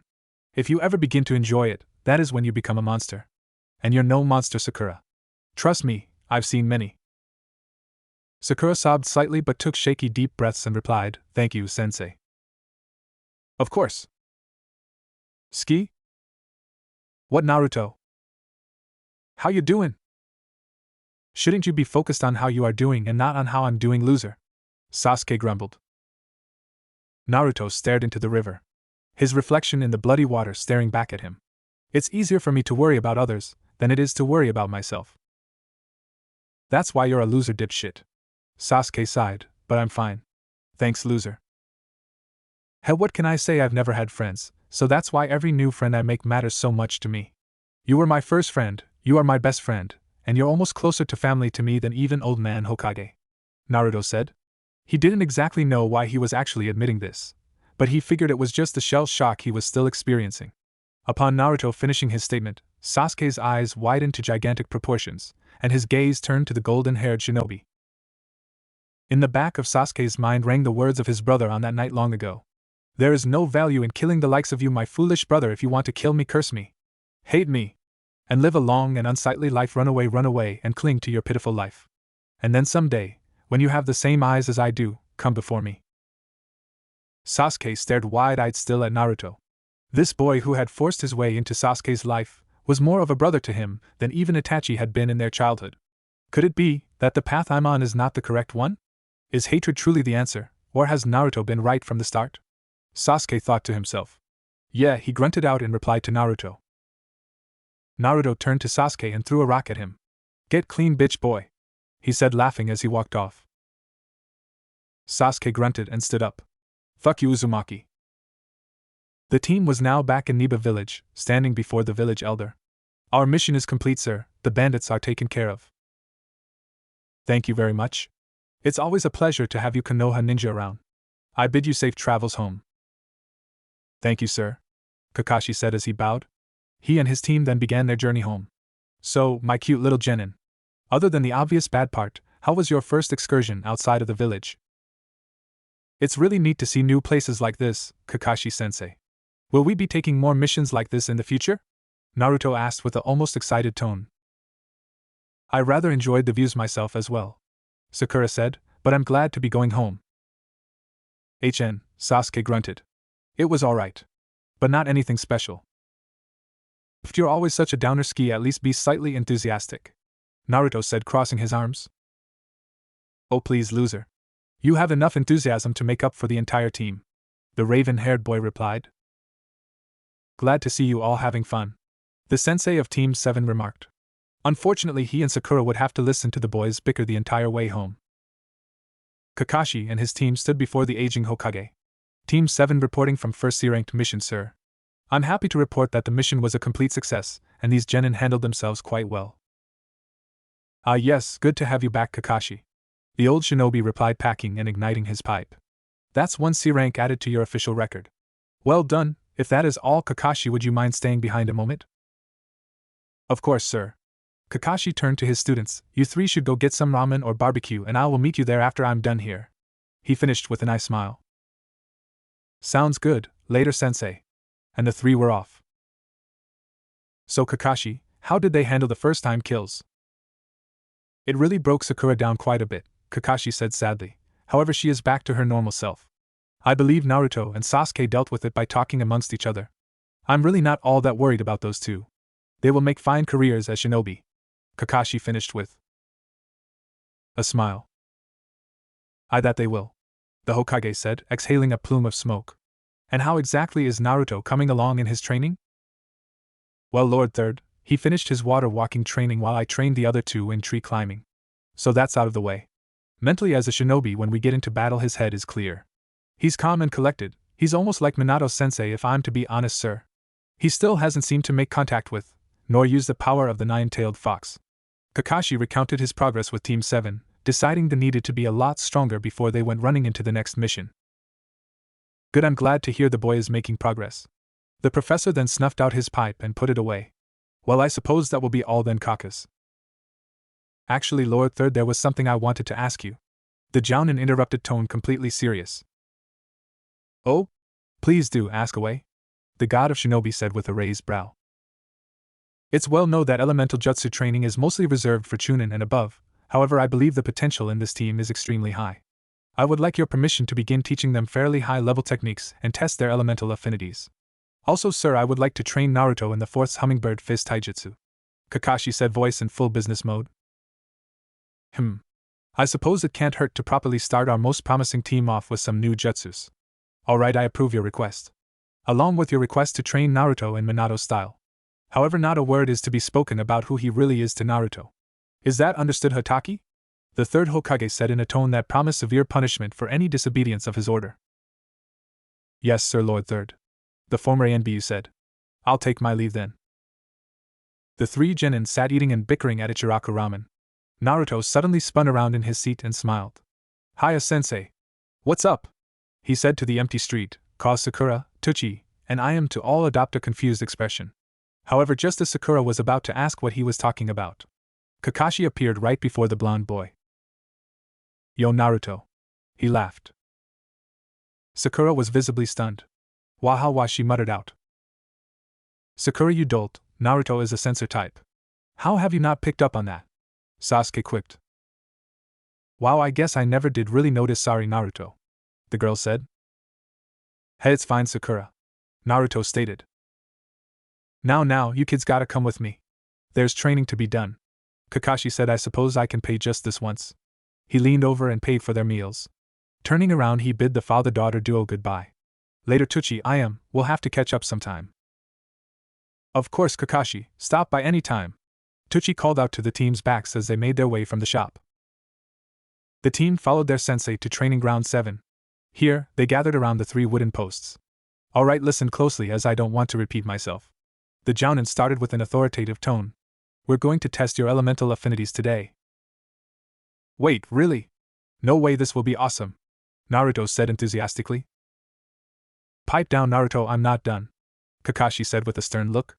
Now, as I was saying, I'm going to test your affinities, after which I intend to give you all a jutsu to learn before our next mission that we will be taking at the end of next week. I want all of you to try to have them mastered by then, or at least be proficient with the jutsu. Understood? Yes, sensei. The 3 called back to him. Alright then, let's get this started.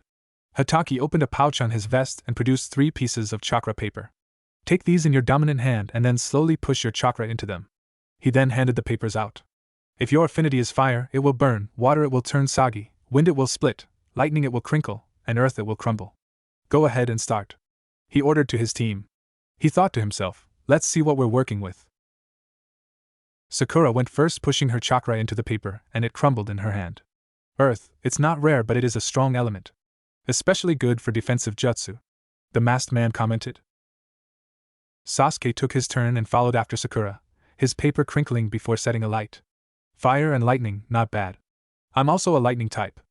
I smiled at the Uchiha boy. Naruto finished for the group by pushing his chakra into the paper, causing it to split in half before turning soggy and dissolving into water. Wind and water. Wind is very rare in the land of fire, as I know of only 2 shinobi in Konoha have natural wind affinities. One of whom being Sarutobi Asuma. And water to boot, also a good element. I'm surprised to see 2 of my students have dual affinities. Kakashi then put his hands into the clone seal, shadow clone jutsu. 2 identical Kakashis appeared next to him. Any one of you who can get their jutsu down before the weekend is over, I will teach a second jutsu to you. He then had Sasuke and Sakura head off with one of his clones each. Kakashi stared at Naruto before smiling at him. Ready? He asked. Of course, sensei. The boy responded, ready to learn.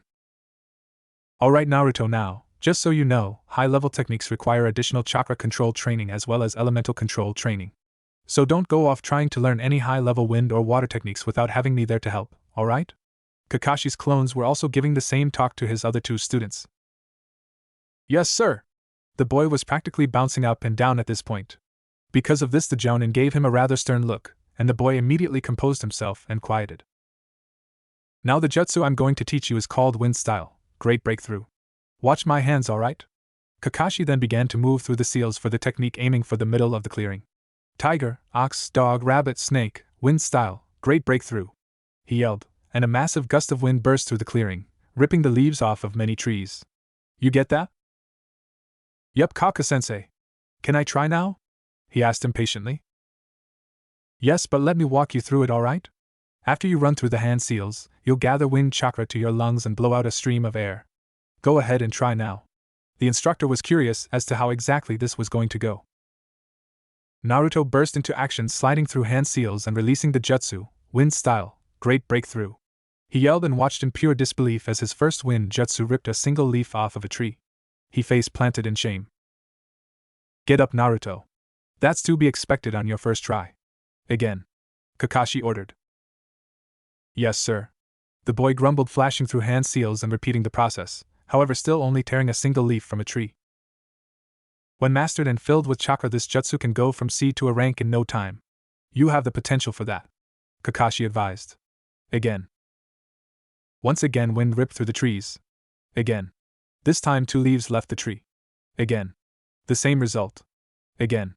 This continued until dark, at which point Naruto was able to ruffle the entire tree and shake it, as well as taking some leaves off of it. Unfortunately, he still did not have mastery over the jutsu. We'll meet here tomorrow morning. Be on time. It was early morning when Sakura and Sasuke entered the clearing to find Naruto and Kakashi standing at the far side.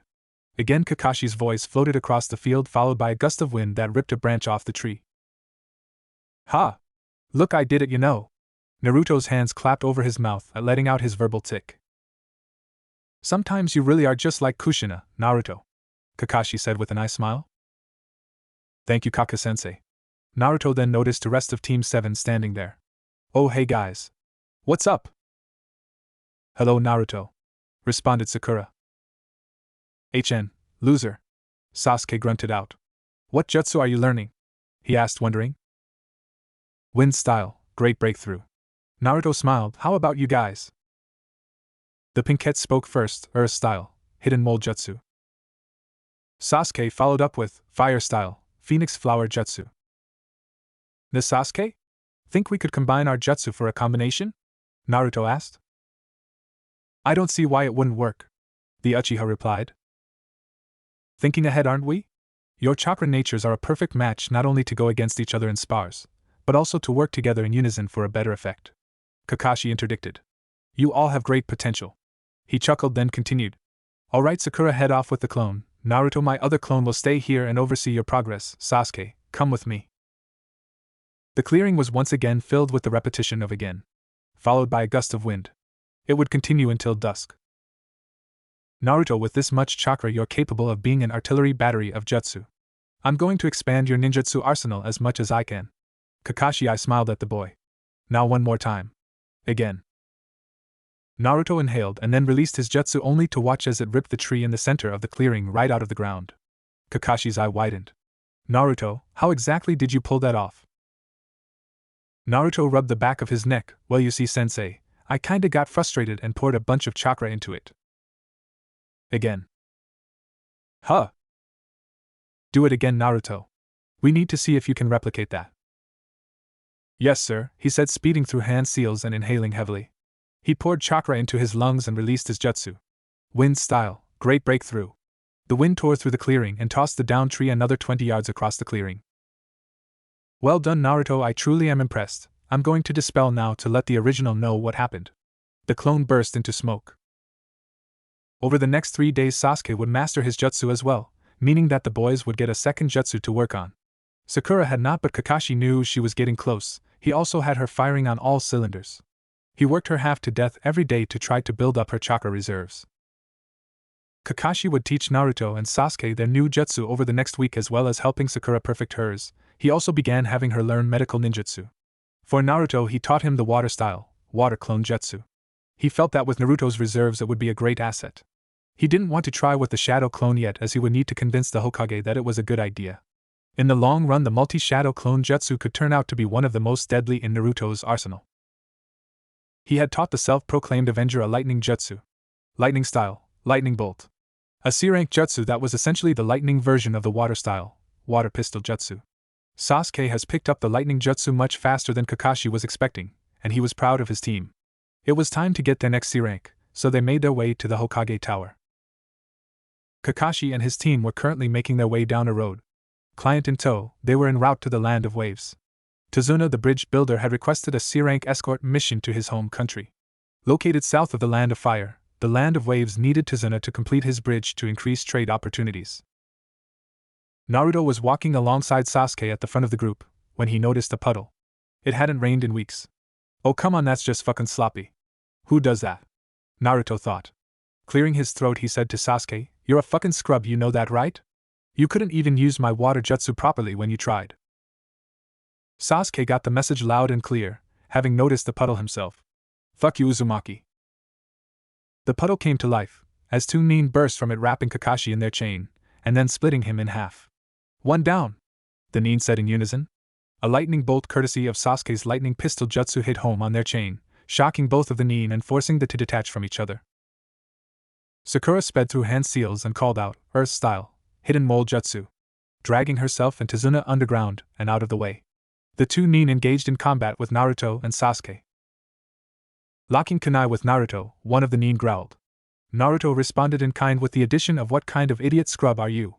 That was the worst plan I've ever seen." The nin growled again and launched back away from the golden-haired boy. The Jinchuriki threw a hail of kunai at the nin, who batted some out of the way with his gauntlet, and dodged the last four. Only for the kunai that was closest to him directly behind his back to suddenly become Naruto, who kicked the nin into the air. Sasuke, on the other hand, got caught up in hand-to-hand with the second nin. The nin, whose experience was giving him the upper hand, got overconfident and left an opening that the Uchiha gladly exploited, kicking him hard enough to crack his ribs. Sasuke shot away from the nin and flew through hand seals, fire style, Phoenix Flower Jutsu. Spitting a volley of small fireballs at his opponent, it was enough to light the man's cloak on fire. Throwing his cloak from his body, he prepared to re-engage with the Uchiha when he saw his brother fall from the sky. "Uzumaki hammer!" Naruto yelled after punching the man hard enough in the face to break his nose. The man landed face up on the ground only to meet a kunai through the heart, as the blonde substituted with one of his kunai still on the ground. Naruto looked at the dead nin and immediately shifted his attention to Sasuke. "Meizu! You fuck! I'm gonna kill you!" The nin was enraged. A voice came from behind as the ring of a kunai handle impacted the back of his skull, knocking him out. "You let your guard down," came Sasuke's disappointed tone. "Wow! Well done, kiddies! You can come up now, Sakura!" Kakashi called out to his genin. Sakura bust from the ground, Tazuna in tow. The old bridge builder looked at the jounin and said, "Wait a minute. Didn't you just die?" "I used a substitution, I am a jounin after all, but most importantly I had to see if they were after me for my bounty. Or after you? Start talking, Tazuna. Right now." Kakashi's tone hardened into a firm command. "Right, yes, I'm sorry." He dropped to his hands and knees. "Our village is too poor to pay for anything above a C-rank mission. It took everything we had to scrounge up that much money." "In that case, you should have explained your situation to our Hokage. He would have gladly made a deal with your country. Now why are there missing nin after you?" Kakashi said to the old drunk. The man sobbed and said, "The truth is there's a super dangerous man after me. You may have heard of him. His name is Gato." "Gato?" Kakashi asked, slightly surprised. "As in the shipping magnate? What could he possibly want with you?" "He took over the land of waves with his company. He effectively ruined the economy. And we're bankrupt. Building my bridge would kickstart the economy again, and his company wouldn't be able to keep hold of us anymore." He sobbed loudly. "Please, you have to help me." "Standard procedure states that we return to the village at once," the jounin said. "This mission is no longer a C-rank, and by that right your contract is null and void." "I see," the bridge builder replied. "I guess Gato's thugs will just kill me, and my super cute daughter and grandson will cry for weeks, and my super cute grandson will grow up hating Konoha forever." He sobbed out. The whole team shared one thought: this is a grown man? But still all looked at each other. Kakashi turned to his genin and asked, "This is no longer a mission you have to do. Any of you can turn around and go back to the village. This mission could very well be your last. I can't order you to go, so what's it gonna be?" "Say, Sensei, as Konoha shinobi, don't we take it upon ourselves to help anyone in need, even more so than the other great villages? So to hold up our values and the will of fire, I'm going to go save that village. With or without you, sir," Naruto voiced his reply. Sasuke grunted. "I have to make sure this idiot doesn't die or get all the credit." "If they're in, then I'm in too, Sensei. We're a team," Sakura said with enthusiasm. "Alright then, so be it, let's move out," the former NBU said. "Right. Thank you, Ken. I know you stuck your neck out for me this time," the old bridge builder said to the fisherman as the team dismounted the boat. "Yeah, no problem, just get that bridge built." With that, the fisherman floated away. "Alrighty. It's not too long of a walk to the main village. I'll lead you there," Tazuna said with a bit more enthusiasm than he had shown the whole way here. As they walked along, Naruto immediately sensed the large chakra signature. Responding in kind, Naruto took Tazuna and Sakura to the ground a full 8 seconds before Kakashi even yelled, "Get down!"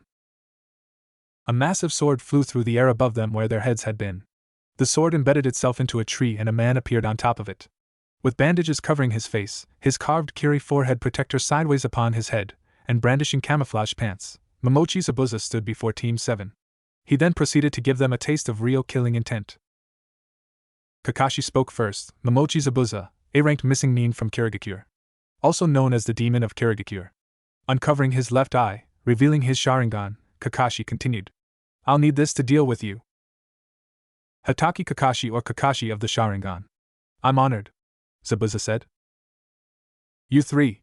Stay back and protect Tazuna with your lives. Stay out of this fight. The legendary Jounin ordered. It's useless to have them protect him, Zabuza said, channeling all of his killing intent at the three genin. Sasuke began to lift his kunai toward his throat. It's over, I'm done for. I might as well just get it over with, Sasuke thought under the immense pressure of Zabuza's killing intent. Sasuke! Stop! I'll protect you all with my life. I won't let my comrades die, Kakashi said reassuringly. Hidden Mist Jutsu! Zabuza yelled. Zabuza suddenly appeared inside the circle of genin, aiming to cleave their heads off along with Tazuna's with a single swing. Just as the genin thought it was all over, Kakashi's hand ran through the man's chest, kunai firmly in his grip. Zabuza's body turned into a pool of water, Zabuza appearing behind the copy nin, and cleaving him in half only for him to turn to water himself. Kakashi appeared behind the missing nin. It's over, Momochi. Before Kakashi could strike, a second missed nin appeared behind him, throwing him into the nearby lake. As the copy nin came to the surface, he was trapped in the swordsman's water prison jutsu. Naruto! Take our team and run! This fight was over the minute I got caught. His water clones can't go far from his body, so run! Kakashi yelled at the genin, then thought to himself, looks like I've failed once again, sensei. 3 of Zabuza's water clones made their way towards the genin. As if a ninja who abandons his comrades is worse than scum. And I'm most definitely not scum. I won't run. Not now. Not ever. Naruto shouted. Sasuke! Combo 5 Formation B. Got it. The Uchiha yelled in retort. Just what the hell are they doing? Thought the copycat nin. Secretly under Kakashi's nose, the two boys had been meeting for 3 hours at midnight to practice combat plans, have spars, and try to perfect their first collaboration jutsu. Naruto and Sasuke dashed to opposite sides of the clearing as 12 perfect copies of Naruto ran at Zabuza from where he and Sasuke had been standing. This brat's gonna try to use Academy clones on me. What an idiot. The bandaged man laughed aloud, but his eyes widened upon watching one of the clones pull a kunai out and wreck one of his water clones. The other 2 of the Mist Nin's clones quickly neutralized the Naruto clones. Zabuza's eyes widened again when he saw they were water clones. Sasuke burst from the trees on the right side of the clearing, running at the missing nin kunai drawn. No, Sasuke! Keep your distance! Kakashi yelled. But it was too late, and the missing nin clone cleaved Sasuke in half only for him to revert to a Naruto clone that then dissolved into water. Kakashi's eyes widened as they had many times before. What absolute brilliance! Naruto is a wonderful strategist. At the same moment the clone was split in half. Naruto and Sasuke burst from the tree line on the left, flying through hand seals in unison. They then both fired off said jutsu. They called out in perfect sync as they had done hundreds of times before. Wind style, great breakthrough.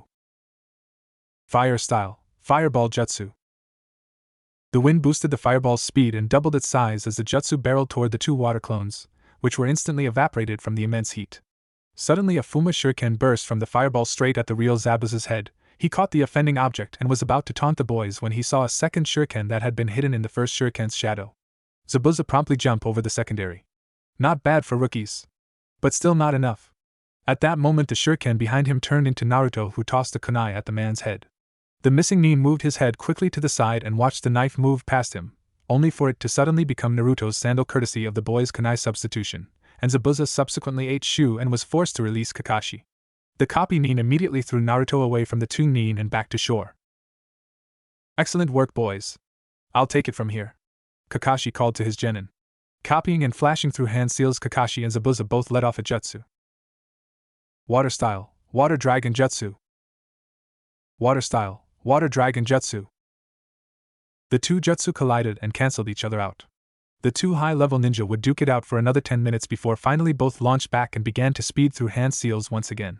This time Kakashi was faster thanks to a Sharingan genjutsu he had placed on Zabuza to make his movements more sluggish. Zabuza gasped, can you see the future? Yes, said the copy ninja, and your future is death. He let loose his jutsu, water style, water dragon jutsu, which smashed into Zabuza with extreme force. Kakashi made his way to the Mist Nin's broken and beaten body, preparing a kunai to finish the job when a Kirigakure Hunter Nin appeared as several seven impaled Zabuza's neck. Thank you? I've been tracking him for some time now. Kakashi eyed the Hunter Nin. I want to make sure he's dead if that's alright. By all means copy Nin Kakashi, the hunter replied. The battered Jounin leaned down and felt for Zabuza's pulse. Finding none, and completely exhausted, Kakashi let the Nin take off with the body before turning to his genin. You all did well, I'm very PR. Kakashi passed out, and in a quick burst of speed Naruto caught his teacher. Old man Tazuna, take us to your home, Naruto ordered. Startled, Tazuna reined himself in and quickly replied, oh right. Yes. Right away, follow me. As the group made their way to the bridge builder's house, Naruto spoke up. Hey Ski? What is it, loser? Thanks for the help. I definitely couldn't have done that alone. Sasuke's only reply was to stare into the sky with a blank look on his face. Between revenge, and acceptance and camaraderie amongst his friends, which did he really want the most? These thoughts would plague him for the rest of the day. And then me and that duck but over there launched a collaboration jutsu we'd been working on, and totally fried those water clones, Naruto said enthusiastically. You can't fry water, you dipshit, Sasuke remarked. Sasuke, there's a child in this house. Watch your damn mouth, Sakura shouted at the boy. Naruto and Sasuke sat and stared wide-eyed at the pinkette, faces contorted in disbelief. The girl blushed and sat down. Just because I like you doesn't mean I have to go easy on you, Uchiha Sasuke. You're almost as bad as Naruto sometimes. At that moment Naruto burst into laughter. Sakura soon followed and Sasuke even began to chuckle lightly. And this was the scene that greeted Hatake Kakashi as he entered the dining room of the house. Well, I'm glad to see you all have been enjoying yourselves. Thank you for the hospitality, Mr. Tazuna, and you as well. Kakashi trailed off, staring at the woman, inclining her to give him her name. Oh, pardon me, I'm Tsunami. Nice to meet you, mister? Hatake Kakashi, it's a pleasure. Sensei? Naruto cut in, should you really be up and about already?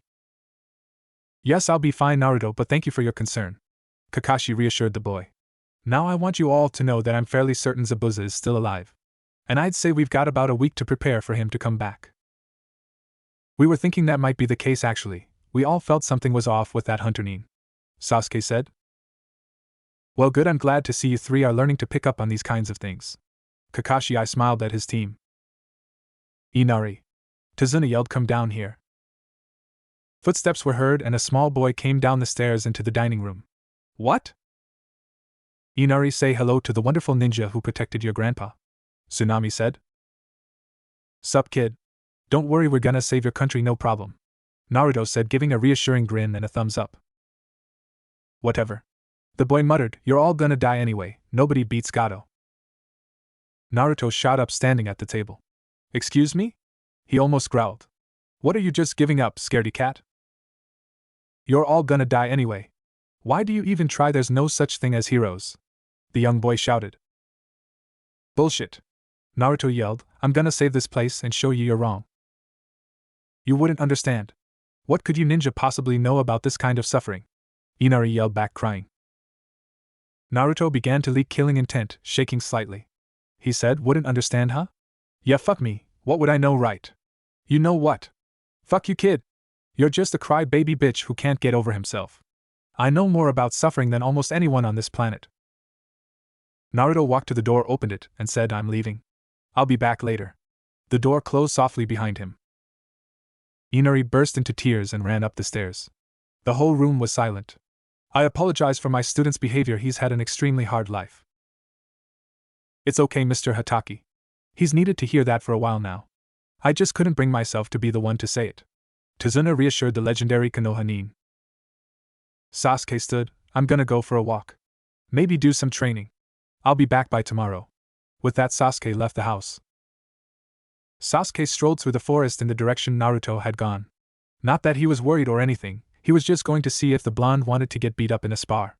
Sasuke wandered around for quite a while, and it was almost dusk when he felt the faint sense of his friend's chakra.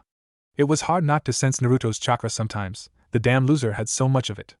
Sasuke made it to the edge of the small clearing and instantly drew a kunai and burst forward to the downed form of his friend, putting himself in between Naruto and the person who had been standing over him. The Uchiha stared at the individual that stood only a few feet away from him. "Who are you?" Sasuke said. "Oh, my name is Haku. I'm a local. I was out gathering herbs for my ill father. I heard a lot of noise this way and came to take a look. I watched him train for a while." The girl now identified as Haku said. In that moment Sasuke had the faint thought that this girl was absolutely gorgeous. Almost as beautiful as his own mother. "HN." The raven-haired boy grunted. "Seems he knew you were here then." "Oh, he did?" Haku asked, curious. "Yeah, my stupid teammate is a sensor type. Fucker can feel out chakra like it's his own hand," Sasuke said, slightly jealous. He sighed, sitting down next to Naruto. "Do you have someone precious to you?" Haku asked. "Do I?" And he stopped self. Was he an avenger that wanted to be all alone and kill Itachi? Or was he a teammate, comrade, and friend to those around him? He quickly thought of Sakura, Kakashi, and Naruto. The only family he had now. "You know what? Yeah, I do." He sighed. Why was he telling this girl all of this? "Good, then you must be very strong," the girl replied. "Why do you say that?" It was the conflicted Avenger's turn to be curious. "Because when you have precious people and precious bonds to protect, that is when you are truly strong." The girl smiled. "Strength comes from the bonds we form around us. Our precious people are the ones we fight so hard to protect. Sometimes they die, and we can't stop it, but that's what drives us to get even stronger so we can protect the ones we have left." Sasuke couldn't help but think not only was her voice and face so beautiful, but her spirit was as well. He smiled back at her. "You know, you're probably right. Thank you, Miss Haku," Sasuke replied. Haku stood. "I have to go now, but you're welcome. I hope we meet again one day in the future. Oh, and by the way, I'm a boy," the young woman said, smiling. For the first time in his entire life, Sasuke snorted. He laughed loudly. "Yeah, bullshit. I call your bluff, woman." "Oh, it seems you've caught me." The village girl smiled at him. "Goodbye, until we meet again, Uchiha Sasuke." It would only be a full week later that Sasuke would realize he had never given her his name. "Fuck!" Naruto shouted. "I slept in again," he growled lightly. He ran down the stairs and found Tsunami. "My team leave already?" "Indeed they did, Naruto. I'm sorry, I should have woken you," she replied. No, it's fine, ma'am, thank you," he said, running to the door. "Later," he called behind him. He was halfway to the bridge when he felt it. 6 small chakra signatures headed right for the house. Naruto quickly doubled back on his trail, intent on stopping whatever was about to happen. He arrived just in time to watch a bandit kick the door in and drag Tsunami out of the building. He quickly flashed through hand seals, creating 5 water clones to deal with the 5 bandits guarding the perimeter. As his clone snuck up, so did he. He was in kunai range now. He watched as Inari came running out of the house in full charge, brandishing a knife. "Hell, I'll kill you, brat. Don't hurt my mother." Inari. "No!" As a sword swing came down toward the boy, a kunai impacted at the man's feet and then was gone.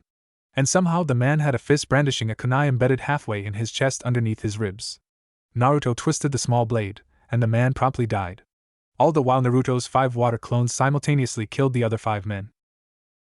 "Good job, Inari," he said, looking down at the boy and ruffling his hair with his blood-soaked hand. "That's how a true hero acts." "Thank you for saving us, Naruto." "Thank you so much, Mr. Uzumaki," Tsunami cried out. "And no problem. But I gotta get going here, my team's waiting for me. You should barricade yourself in the house and wait." And with that the boy took off into the trees once again. Meanwhile, on the bridge, Sasuke was getting his ass beat. And it was pissing him off. Like a lot. Damn it! Am I really this outclassed? The fake Hunter Nin had encased the last Uchiha in a dome of ice mirrors, and was proceeding to rip him apart with 7. The Uchiha really did think it might be over for him. Suddenly a loud explosion ripped apart one of the mirrors courtesy of Naruto, who used the opportunity to catch the fake Nin across the face with his foot. "Sasuke! Don't tell me you've been losing to this asshole." "Shut up, you idiot! Now we're both stuck in here," he said as the destroyed mirror reformed. "Well, at least I don't have to fight alone now," the Raven thought. The fight proceeded and Sasuke found out that Naruto was, after all, faster than he was. It bothered him slightly, but at least they had a chance. "Enough.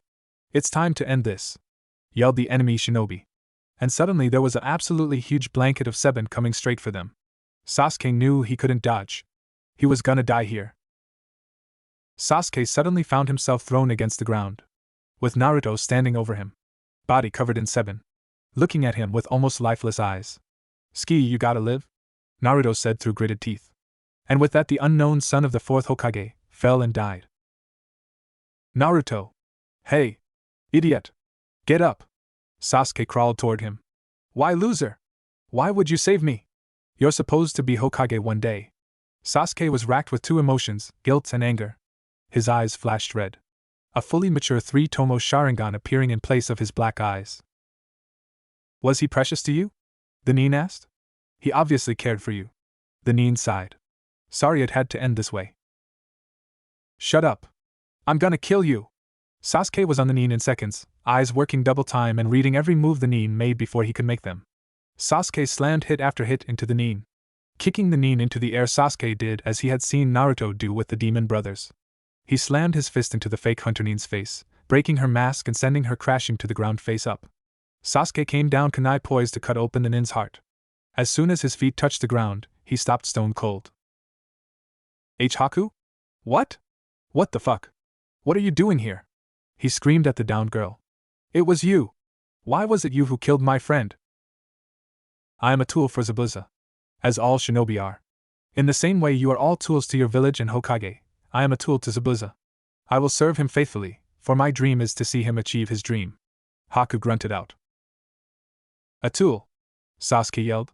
"No, we're people. The loser was to be Hokage one day. You, Uchiha Sasuke, are at your strongest at this moment, as you are protecting someone precious to you." Haku sighed.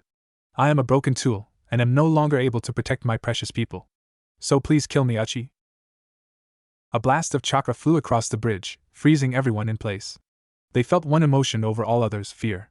Fear at the overwhelming feeling of killing intent and hatred as Naruto's body seemingly rose from the dead. Shit! Did the seal break? The panic thoughts rushed through Kakashi's mind. "Hataki? What the fuck is that?" Zabuza asked as the two Nin locked blades once again.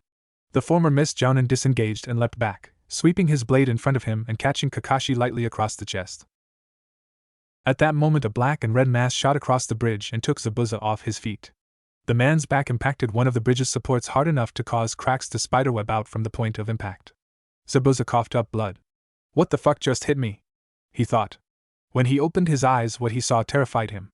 When he took this mission, he never would have thought he would face Konohagakure's Jinchuriki. He remembers what kind of terrors occurred during the battle with Yagura, and he was only the Jinchuriki of the Three Tails. And if this kid was Konohagakure's, then that could only mean one thing. It's the fucking Nine Tails. Shit, Zabuza half thought, and half mumbled under his breath. Naruto was pressing Kakashi hard. Well, not really Naruto, but the demon in control of his body. He was barely dodging hits. "Naruto!" the copy Nin yelled at his blonde student. "You've got to rein yourself in. Fight it." "Kakashi-sensei! What's happening?" Sasuke yelled. His eyes were wide, Sharingan following Naruto's moves. What even was this power? "Sasuke, stay out of this. If you don't, you'll die," the Jounin replied, desperation in his voice. "Naruto! Kushina, your very mother was also the Jinchuriki of the Nine Tails. She could keep it under control, and I'm more than sure you can as well, Naruto." The desperate Jounin yelled at the red-eyed Jinchuriki. But he finally slipped up. Kakashi lost his footing and knew this was the end. He could only hope the boy would regain control before killing his teammates. Naruto's clawed hand stopped mere inches from the Jounin's face. The Nin's eyes widened as he saw the boy stop. "Naruto, you in there?" he said as calmly as possible. The boy's eyes flashed blue for a split second. "I'm here, sensei, it's me, I'm in control." "Naruto, don't think about anything else. But as long as you're like this, let's use it. Let's get Zabuza together. Alright?" the Jounin instructed the boy. "Got it, sensei." He grinned. "What's the plan?" "The same combo you and Sasuke used. Pour the chakra, Naruto." The two flashed through hand seals. Fire style, Grand Fireball Jutsu. Wind style, Great Breakthrough. The absolute hurricane of fire that burned across the bridge was enough to superheat the concrete as it traveled.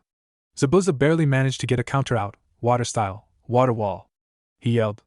The jutsu held out against the Jounin and Genin's combo for all of 5 seconds before it evaporated and blew the water away. But it was enough to keep the jutsu from instantly killing the missing nin.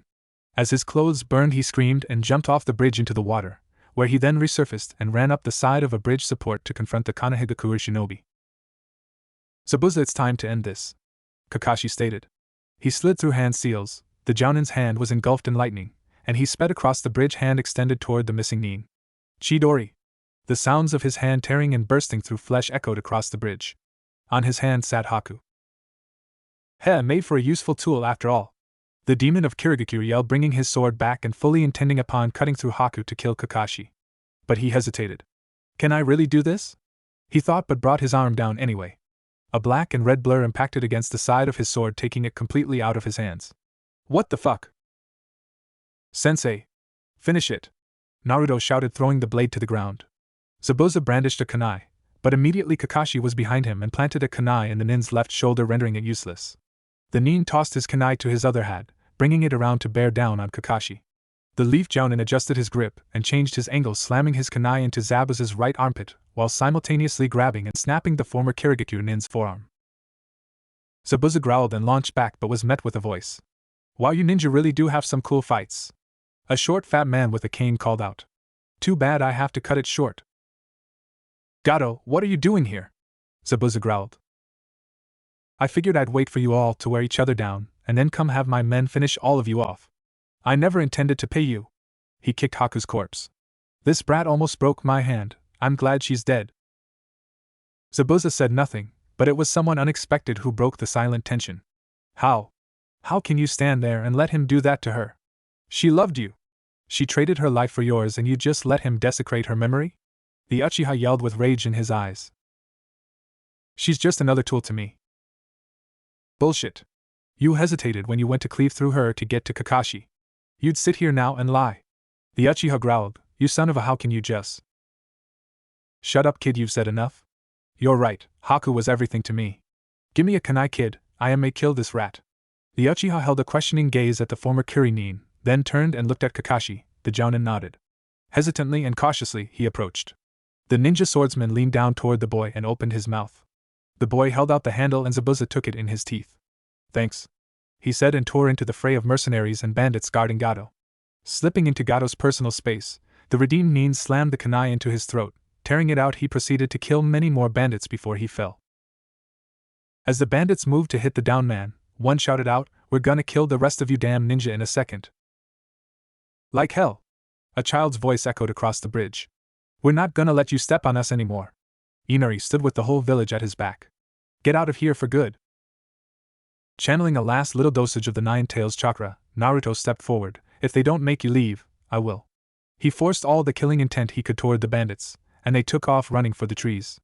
Naruto collapsed, but his faithful sensei caught him before he hit the ground. Kakashi, will you do me a favor? I'd like to see Haku just one last time." Kakashi obliged the nin, and laid him next to the lifeless body of Haku. "Thank you."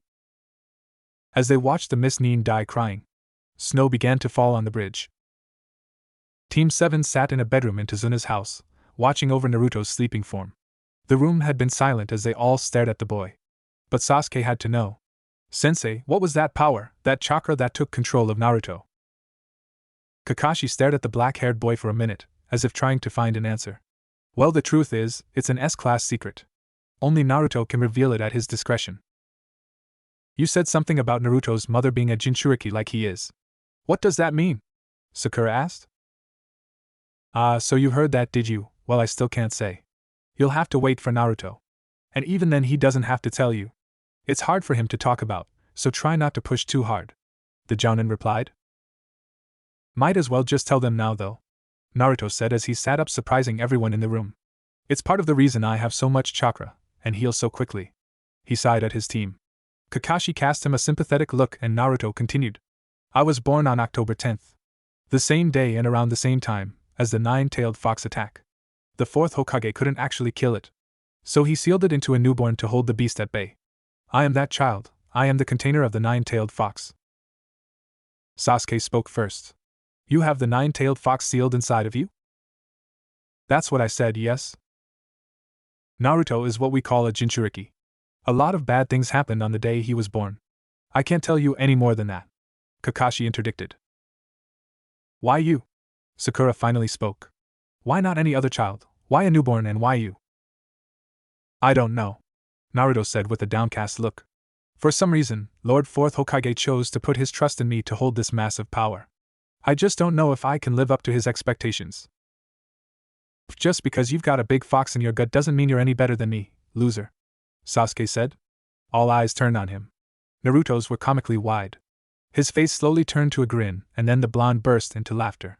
Soon the whole team joined him. As the laughing settled, Naruto spoke in a soft tone. Thank you, Sasuke. He sighed. I was honestly very worried you guys would think I'm a monster. Sakura whacked Naruto on the back of the head. Of course we wouldn't think that, you idiot. She sighed lightly. At least now we know why the adults all said to stay away from you, and why they glare at you so much. Thank you, Sakura. Naruto chuckled. One day they won't see me like that. One day they will see me as Uzumaki Naruto, the Hokage. And then they will all respect me. Kakashi was sitting on a couch in Tezuna's house reading his book, when Naruto came through the doorway. Oh hey there, Naruto. Need something? Sensei, I always thought your chakra was familiar, but now I'm almost certain. It's you, right? Naruto, what on earth are you talking about? You're Inu, aren't you, Sensei? The copy-nin stood up, never taking his eyes off the boy. I am indeed, but that's not something you can go running around talking about, Auric Dash. He was cut off quickly as the young blonde enveloped the former Anbu in a tight hug. Thank you? Kakashi was visibly stunned.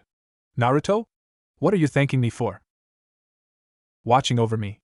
I was always so alone, but I always knew you were there. I could feel your chakra. Even though you never said a word to me other than if the Hokage summoned me, you were always there watching over me and keeping me safe. So thank you, Sensei.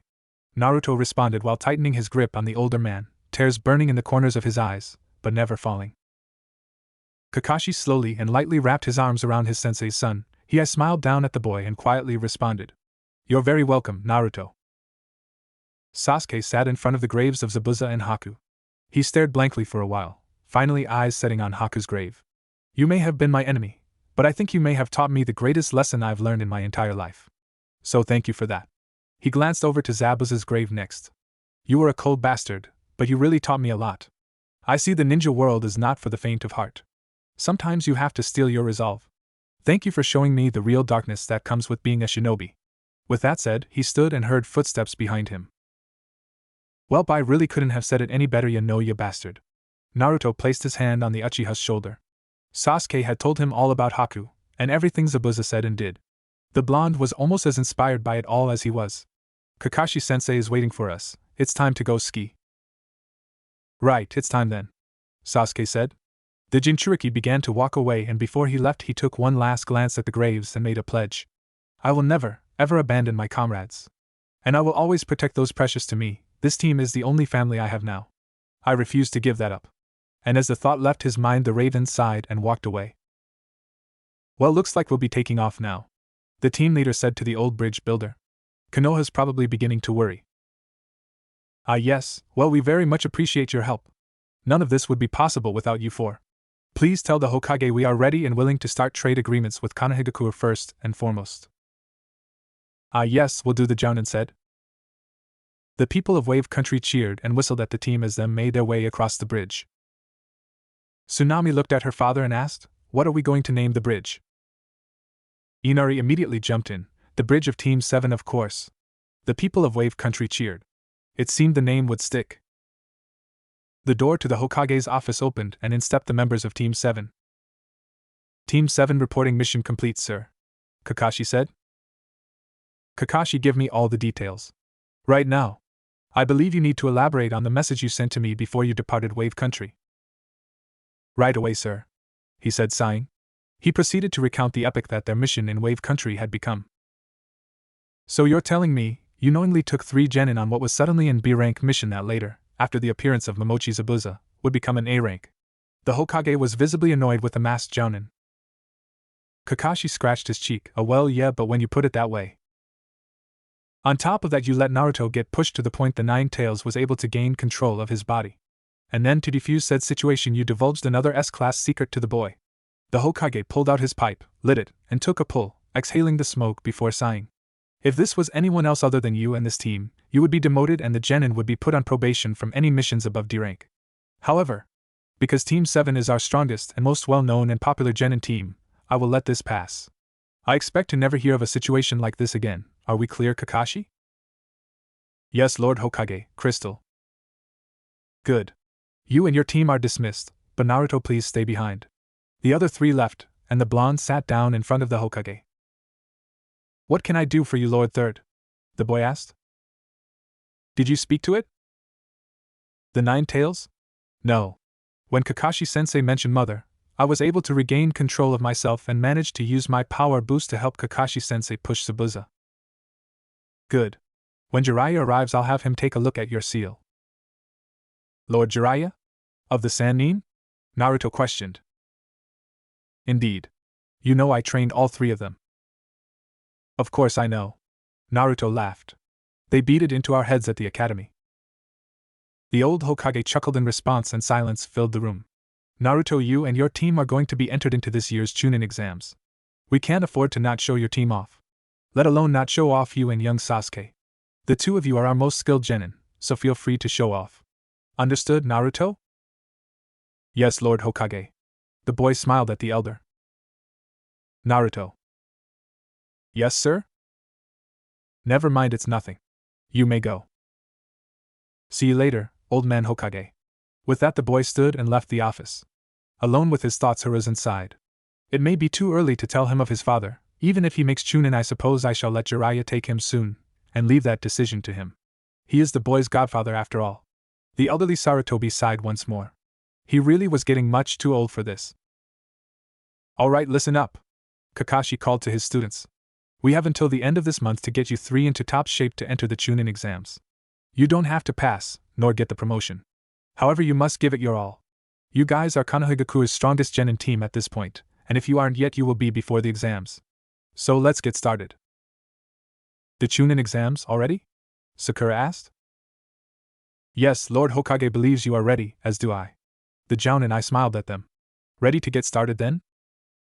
The three responded together, let's do this. Over the course of next 2 weeks, the Jounin hammered tactical thinking, small unit tactics, first aid knowledge, and just about anything he could get them to learn that might help. He began to train Naruto in the use of the fourth Hokage's hummingbird fist. This was a taijutsu style not only made for use of extreme natural speed, which at this point Naruto had in spades for a genin, but also for use in conjunction with the flying Raijin jutsu when Minato had developed it. Of course, Naruto did not have this jutsu, but Kakashi saw it fitting considering the boy's kunai substitution techniques. It had been quite easy to teach to the boy, as Naruto already made use of handstands and fast reflexes during taijutsu bouts. The fourth had made extreme use of his teleportation, body flicker, and just plain natural speed to appear inside his enemy's guard. Once there, he had often made use of handstands to get a full range of movement for precision kicks. I reckon he could give Guy's student a run for his money. Was something Kakashi thought quite a bit while training the boy. The masked Jounin also went on to teach the boy a couple new jutsu, including water style, liquid bullets, the user spitting balls of water from the mouth at high speed. Another had been water style, water pistol, which in turn led to Naruto also learning the twin water pistol jutsu. And finally he taught the boy wind style, gale palm. With the boy readily armed and dangerous, Kakashi was sure he'd be an absolute force of nature throughout the exams.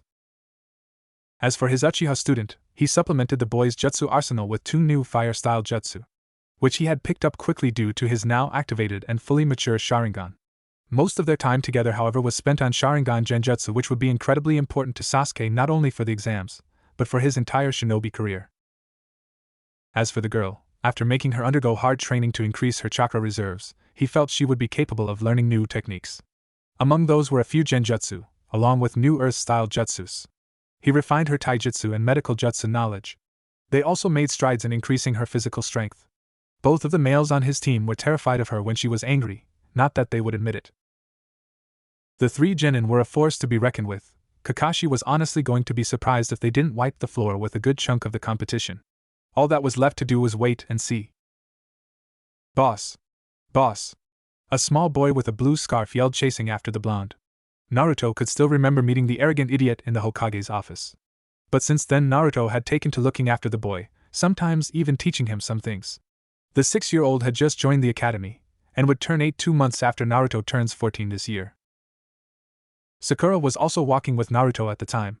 "What is it, Kono?" the blonde boy asked. "Boss, is she your girlfriend?"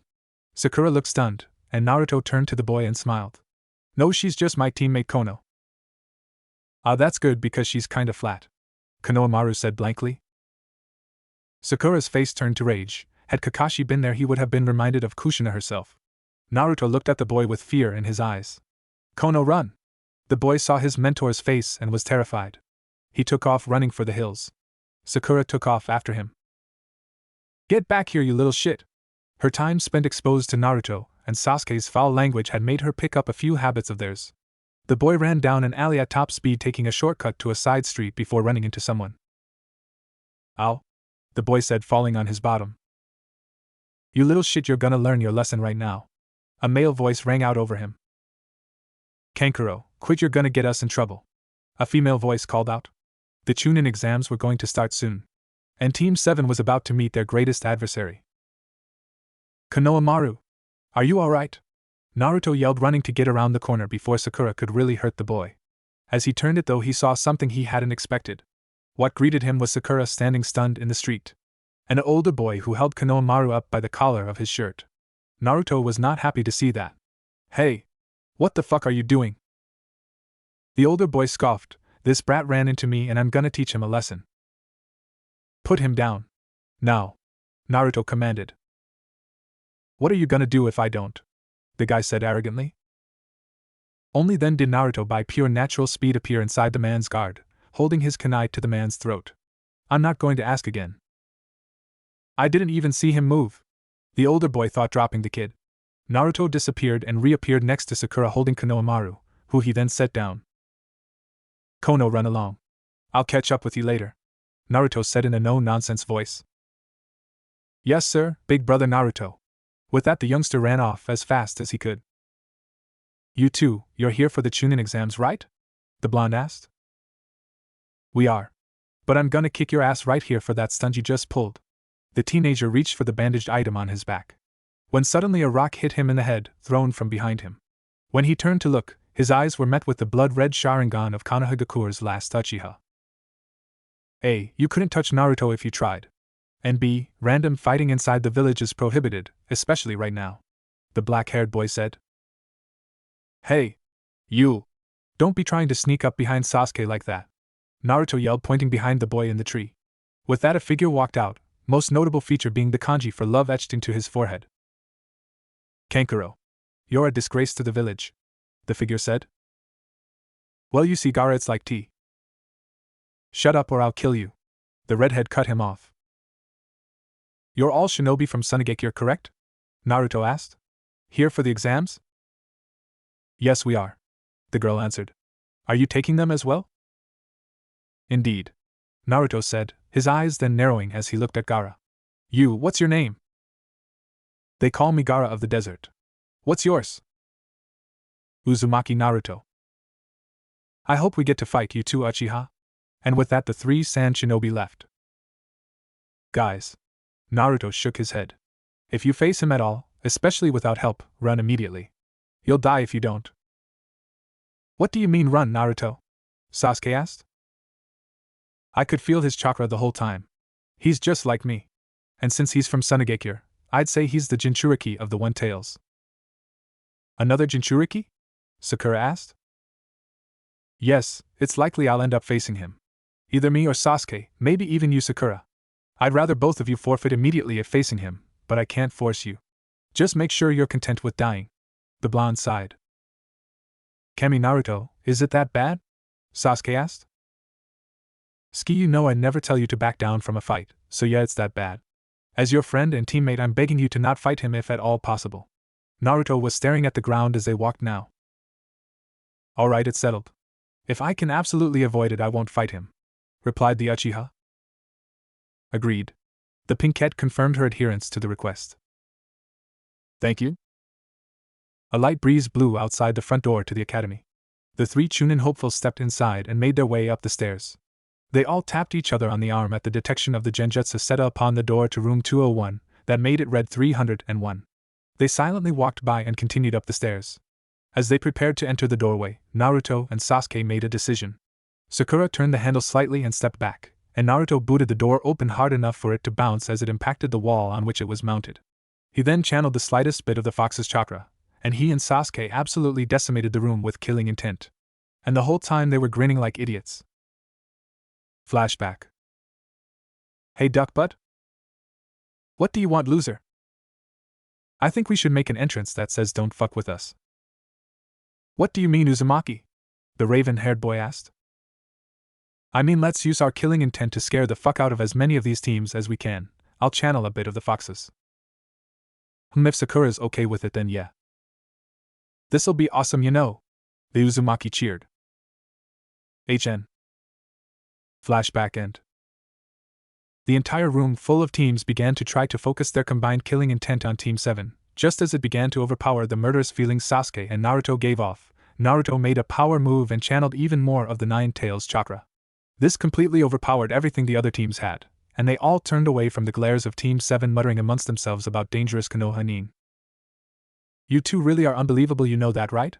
Sakura asked, bored. She had long since gotten used to Naruto and Sasuke using this combination of killing intent since they had experienced Zabuzas in Wave Country.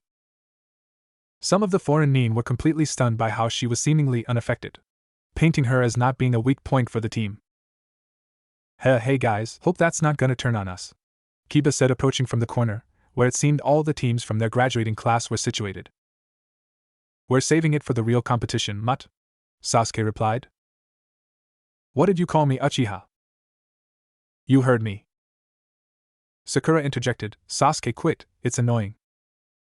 At that, the rookie 9 were all visibly stunned. She looked at them blankly. What? Nothing, sorry, Kiba replied. Impressive display. But that's going to attract a lot of attention, and the rest of you are being very loud, a new Konohagakure genin said, walking up to the group. He had come from a separate group of Konoha hopefuls across the room. Yeah, well, at least most know not to fuck with us, said Sasuke, rounding on the newcomer. And who exactly are you? In Kabuto, I've taken this exam a couple of times. Figured I could give advice to you all. A couple of times? Kiba asked. Doesn't that mean you suck considering you haven't passed? While this was going on, Sasuke was now struggling with Naruto's help to get Ino to let him go after she had jumped on him. Finally separating them, it was Naruto's turn to put forward a question. Got any info on any of the genin here? Yeah, I do. I've got it all here on my ninja info cards. Who do you want to know about?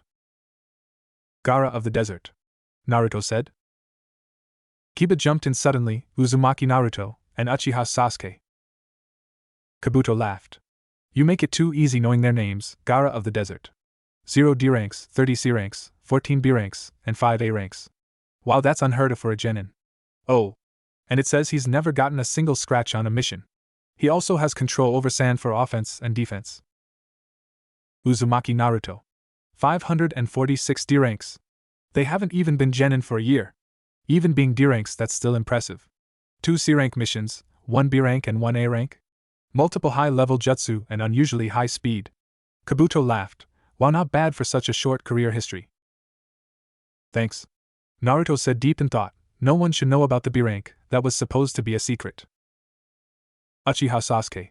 Same mission history as Naruto, seeing as they share a team, but Sasuke has no B rank, meaning Naruto did one alone? Sasuke has quite a few fire-style jutsu under his belt, and is no pushover in taijutsu either. Both he and Naruto shared the title of Rookie of the Year. The glasses-wearing boy stood.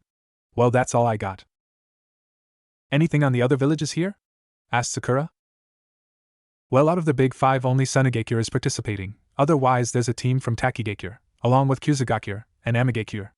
Otogakure is also here, but they're a relatively new village, and not much is known about them, Kabuto explained to the group. Upon hearing this, a group from Oto approached. Hey! I'll show you the power of Otogakure right now, we'll be one of the strongest villages soon, a bandage-covered genin yelled. He charged at Kabuto, and just as he was making to swing his gauntlet-covered arm at the Konoha Nin, Naruto appeared in between them. Landing in a handstand, he planted his foot in the Oto Nin's chest. Pushing off, he grabbed Kabuto with his other arm and disappeared. Reappearing across the room, the blonde spoke. Maybe you'll be stronger soon, but you're still a minor village. Might be a bad idea to go pissing off the big 5 right away. Wouldn't want to get squashed before having a chance to grow. His grin never left his lips. Kakashi's training to increase his speed to unnatural proportions was one of the best terrible things he ever put himself through. The Otonin looked positively livid, but a commanding voice broke through the air. Any fighting in this room from here on out is prohibited, and punishable by disqualification. A man with a scared face wearing a black trench coat said, having just appeared in the room. Alongside him was a set of Chunin. I'm Ibiki Marino. I will be your proctor for the first test. He growled, the first exam is a written one. Anyone caught cheating more than 6 times will fail alongside their team. Your test scores will be collective, so if one of your teammates fails, you're still out. This will be a 2-hour test. After the time limit, a 10th and final question will be given. Now take your damn seats and get ready. The genin that filled the room began taking seats, and tests were handed out by Chunin once the examins were seated. Alright, the test begins now. The scared man called out. Naruto looked at his test. They were extremely advanced questions. Most genin wouldn't know the answers to any of them. He was glad for Araka's insistence on him learning more advanced math and physics problems. He knew Sakura would be smart enough to answer all the questions, but what of him and Sasuke? I see. They want us to cheat. They're testing out ability to gather information without getting caught. The Uzumaki caught on quick. He now knew Sasuke would use his Sharingan, but what of himself? He got a crazy idea. He wasn't sure if it would work, but he figured he'd give it a shot. The boy proceeded to accidentally knock over his water. Quickly picking up the bottle and trying to look flustered, he began to focus on putting his chakra into the water now on the desk. It slowly evaporated, condensation building on the ceiling above the boy. He manipulated his chakra in the water to get the condensation to turn to a big droplet that then flattened, and turned into an almost perfect mirror surface. From there he kicked his feet up on the desk, leaning back in his chair with his hands on his head. He watched others fill out their tests from the mirror, and once he had all the answers stuffed into his mind, he began to fill out his own. The Chunin began striking out team after team until the time was up. All that were remaining was the Rookie 9, Kakashi-sensei's self-proclaimed rivals team, and 4 more Konoha teams, including Kabuto's. Along with that were the 2 Otogekure teams, 2 Sunagekure teams, 2 Amigekure teams, and 3 Kyuzugakure teams. Alright. Time's up. The big man yelled. Now. You must decide if you want to take the 10th question. If you don't, you will fail the test.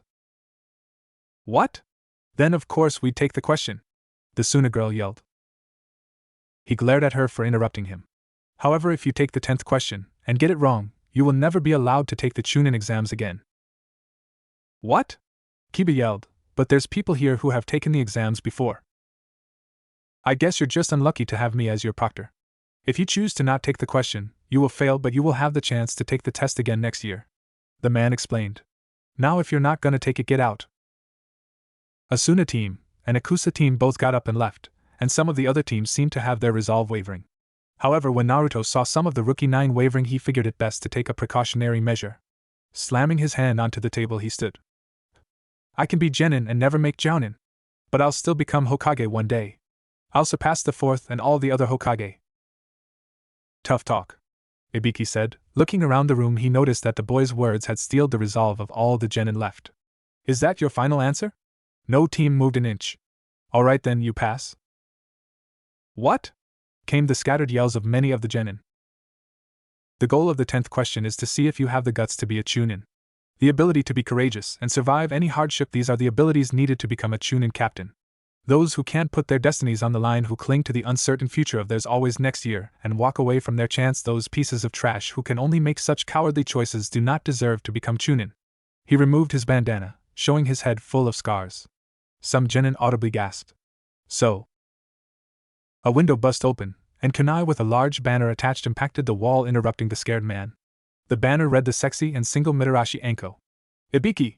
The girl who had stolen the show yelled. You let this many pass? Anko, you're early. No matter. I'll cut that number in half. She licked her lips and a few genin gulped. Alright, shit stains, meet me at training ground 44 in an hour. Prepare to start. A Chunin yelled as the genin stood at the gates. Go! The gates were opened and the test was on. Team 7 was in need of an earth scroll. They entered the forest quickly, and got as far inside as possible before stopping. Naruto quickly made 15 water clones who set up a perimeter. Sasuke and Sakura began overwatch, and Naruto crouched down and placed his finger to the ground. Kakashi, having seen Naruto's sensor ability being seemingly in tune with his father's, worked to have Naruto refine and perfect this skill. He could now sense chakra over a range of a mile, just by placing his finger to the ground. Okay, an AIM team is actually trying to sneak up on us right now, they're due east. Let's do it quick. Naruto said, taking off with Sakura and Sasuke in tow. Right. They said. As much as Sasuke hated to admit it, Naruto made a good team leader. His strategies were almost unmatched as well. They quickly found the AIM team, and before anyone could blink, Sasuke and Sakura had them all under a genjutsu, and Naruto sent his water clones in to dispatch the enemy as to be prepared for any traps. Finding none and knocking out the team, Naruto's clones waved the all-clear signal. Jumping down, they found the team did indeed possess an Earth Scroll. Let's knock out a few more teams on the way to the tower? Sasuke suggested. It couldn't hurt. Might lessen the competition for later. Naruto replied. I don't know about you two, but I'd like to set a record time, Sakura said. At that moment, a gust of wind more powerful than anything Naruto had experienced in his life ripped through the trees, uprooting them as it went and blasting the team apart. Naruto had no idea what hit them. Sasuke awoke. He heard screaming. It was a girl, Sakura? He thought with worry. No, that's not her, it was coming from off to his right. Help me! Came the screams. Sasuke ran over and found a giant bear moving to make a midday meal out of the redhead on the ground. Said bear was quickly fried by a fire jutsu, and Sasuke called out, Go find an examiner. Sorry, I gotta go, my team needs me. With that, he was gone. Sakura awoke, and she was mad. Whatever had hit them really spoiled her mood. She was by no means happy. She heard a commotion through the trees. She then neared the source of the sound. Upon peeking through the dense foliage cover, she saw the Suna team Naruto had been so worried about. And now she saw why. She watched as the guy with the gourd wrapped sand around the AIM team confronting him. And she watched as he turned their bodies to paste. She immediately bailed and went off in the direction her and her teammates had last been together. Naruto woke up. Something hurt a lot. He heard a noise, but it was unusual. Sounds like a medical jutsu? He thought groggily. His eyes fluttered open, only to see a pair of soft green eyes staring back at him. Shh, stay down, your arm is broken. I'm a Konoha nin too, it's alright, the girl said. She had shoulder-length black hair that graduated to dark red at the tips. What happened? Naruto asked. We heard a huge crash from in front of us. When we came to investigate, we found you here, a boy behind the girl said. Actually, there were two boys. They were identical. Shit, I'm seeing double, Naruto muttered. The girl giggled. No, silly, there's two of them, identical twins. Hey, that's pretty cool, you know, Naruto said, slightly excited, but clapped his hands over his mouth at letting the verbal tick out in front of these new people. The girl giggled again. Looking at him, she smiled. Arms all good now? He stood slowly and punched his hand into his fist. All right. Thanks for the help, but I gotta go find my team. Do you want help? One boy asked. Nah, you guys have an exam to pass. He smiled. I never did get your names? Kasahara Roku, one of the boys said. Kasahara Aiko the second followed up. I'm Takarada Ryuko, it's a pleasure to meet you, mister? The girl finished for the group. Uzumaki Naruto, your future Hokage at your service, he said, bowing dramatically, causing the girl to giggle again. Well, anyway, I gotta go. And then he disappeared, leaving the team baffled. Naruto was flying through the forest of death. He didn't know what was going on, but he could sense Sasuke and Sakura's chakra. It was spiking so high he knew his best friend was being pushed hard. When he saw the giant snake with a kusanin atop its head moving to devour Sasuke and Sakura, he knew he had to do something. He forced its chakra into his coils and took the fox's power. Someday I'm gonna be strong enough to protect my friends without you, Nine Tails, he thought. The snake barreled at the two genin who were paralyzed in fear, and it slammed into something before hitting the branch they stood on. Naruto stood in front of them holding the snake with his arms and back, bracing himself with his legs against the branch while facing them. When he looked up at them, they could clearly see that he was using the Nine Tails chakra. Ski, you're better than this, the boy said to him. And Naruto? The Uchiha asked in shock. Combo 5. Now Sasuke. The Raven finally came back to his senses. Right. He yelled and began weaving through hand signs. Naruto kicked off the snake and spun in midair as Sasuke and Sakura both kicked off the branch as well. Once close enough together, they fired their jutsu at the enemy nin and its summon. Wind style, great breakthrough. Fire style, fireball jutsu. The combo tore apart everything in its path as it rushed the kusanin. Consuming the nin in a ball of fire, the boys let out a sigh of relief, only to be met with an evil chuckle. Kukukuk, now that was quite impressive for some genin. However, you're much too dangerous with that fox Naruto. Let me fix that. The nin was in front of him in seconds, and the enemy slammed its palm into the Jinchuriki's stomach. 5 elements seal. Naruto collapsed almost instantly. Sakura caught the boy and landed on the ground along with Sasuke. Just who the hell are you? She yelled. Kukuku, I've a lot of names, but you'd probably recognize me best as Orochimaru, of the Sannin. Sasuke's eyes widened, fear burning into them. What do you want? I simply came to give you a gift, Sasuke boy, the traitorous Sannin said. His neck stretched across the space between them in seconds and bit Sasuke on the shoulder. He screamed out in pain, clutching his new wound as he collapsed. I look forward to seeing you again, Kukuku, and the Sannin was gone. Sakura dragged both boys to a nearby tree with a hollowed-out underside. She laid them out to where they would be comfortable. Sasuke had a massive fever, and Naruto was out cold from whatever the Sannin had done. She set up a lot of traps and began using her medical jutsu and medical kits to help the boys healing along as best she could. A loud crack brought her attention to the field she had stuffed with her traps. When she saw 3 Oto-nin jump down, she wasted no time. Konoha Ninam Luki, the loud and brash genin, was cut off by a massive explosion that ripped apart the tree line all around the clearing. Sakura stood kunai in hand, at the entrance to the hollowed-out tree. Look! I'll give you the chance to turn and go. But I won't let you touch these two. And so help me if we're fighting and they wake up, well, they tend to be protective of me. Sakura glared at the 3 Oto-nin. Ah, fuck me, Dosu, this little bitch thinks she can stop us. The brash one laughed. Sakura launched through seals and smacked her hand to the ground. Earth-style, earthquake slam. She called out, and the ground surrounding the enemy began to spiral inwards on itself, attempting to bury the nin alive. The Oto-nin barely managed to dodge in time. God damn it, this bitch! The brash one yelled. The bandaged one, now identified as Dosu, then spoke in a commanding tone. Zaku, calm down. She's obviously well prepared. He sighed. Can you get her? The female of the group shook her head in negative. Not at this range.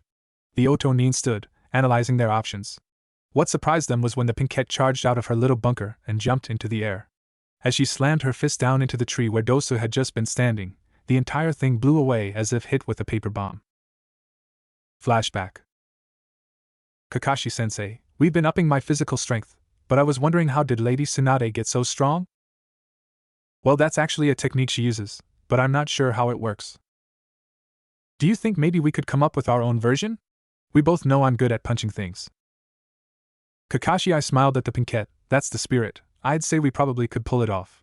Over the next 2 weeks training for the exams, they had come up with a bastardized, chakra-wasting, cheap imitation of Tsunade's super strength. But it hit hard. And that was what mattered most. Flashback end. Zaku sputtered as they jumped back. What the fuck? Sakura simply grinned at the team. She was either going to rip them apart, or if they could prove strong, she could keep them held until the boys woke up. And thus began a game of cat and mouse between Sakura and their team. She wouldn't let them split up, she kept them away from her teammates, and she didn't let them lure her out of her field where she had traps hidden everywhere. They were only 2 hours into the exam, and already their team had ran into the biggest amount of trouble. We seem to have a knack for that, Sakura mused. Her next hit broke every bone in the female Oto-nin's body and left her a jumbled broken mess on the forest floor. And the games continued. 40 minutes later, and Sakura was tired. She couldn't keep this cat and mouse shit up for long. She was quite surprised when Zaku finally managed to slip into her guard and blast her away with his jutsu. She flew back, expecting to impact the tree only to be caught. She looked to see by who, and saw the familiar black hair of her Uchiha teammate. He set her down slowly and lightly. Sakura, who did this to you? Black markings trailed up his face from his shoulder. I finally hit the dumb bitch Dosu, Zaku yelled, landing in the middle of the clearing. Sasuke locked eyes with the boy. We've been sent to kill you, Uchiha Sasuke. Dosu then called out. HN. The boy grunted, funny because you're the one about to die. Sasuke was on Zaku in seconds, beating him before tossing him to the ground. You really seem to like these arms a lot, maybe I'll take them from you, Sasuke said, planting his foot in the back of the enemy genin. He began to pull, and the arms popped out of their sockets with a sickening crack. The boy below him screamed in pain. Sasuke began to draw a kunai, when a voice stopped him cold. Sasuke. Enough. Naruto stood at the entrance to the tree. Let's go, we're wasting time. Leave him. HN. The Sharingan wielder grunted. Fine, but only because Sakura wants to set a record. And with that, Team 7 left the broken and battered Oto team alone. 3 hours to complete. A feat in its own, but it was blown away by the Suna team's 91 minutes. But then again, Squad 7 had encountered the Orochimaru of the Sannin. The Hokage secretly met with them, and debriefed the team on what had happened. After which Kakashi took Sasuke away to seal his new curse mark.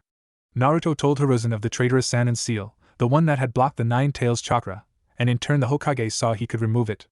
However, until his chakra had time to rest itself per se, it royally screwed his chakra control, but he found he could still do his kunai substitution, so although jutsu was mostly out of the picture, he still had his natural speed and his favorite technique. The Hokage guessed it would be about a day or two before Naruto's chakra control would be able to be normal.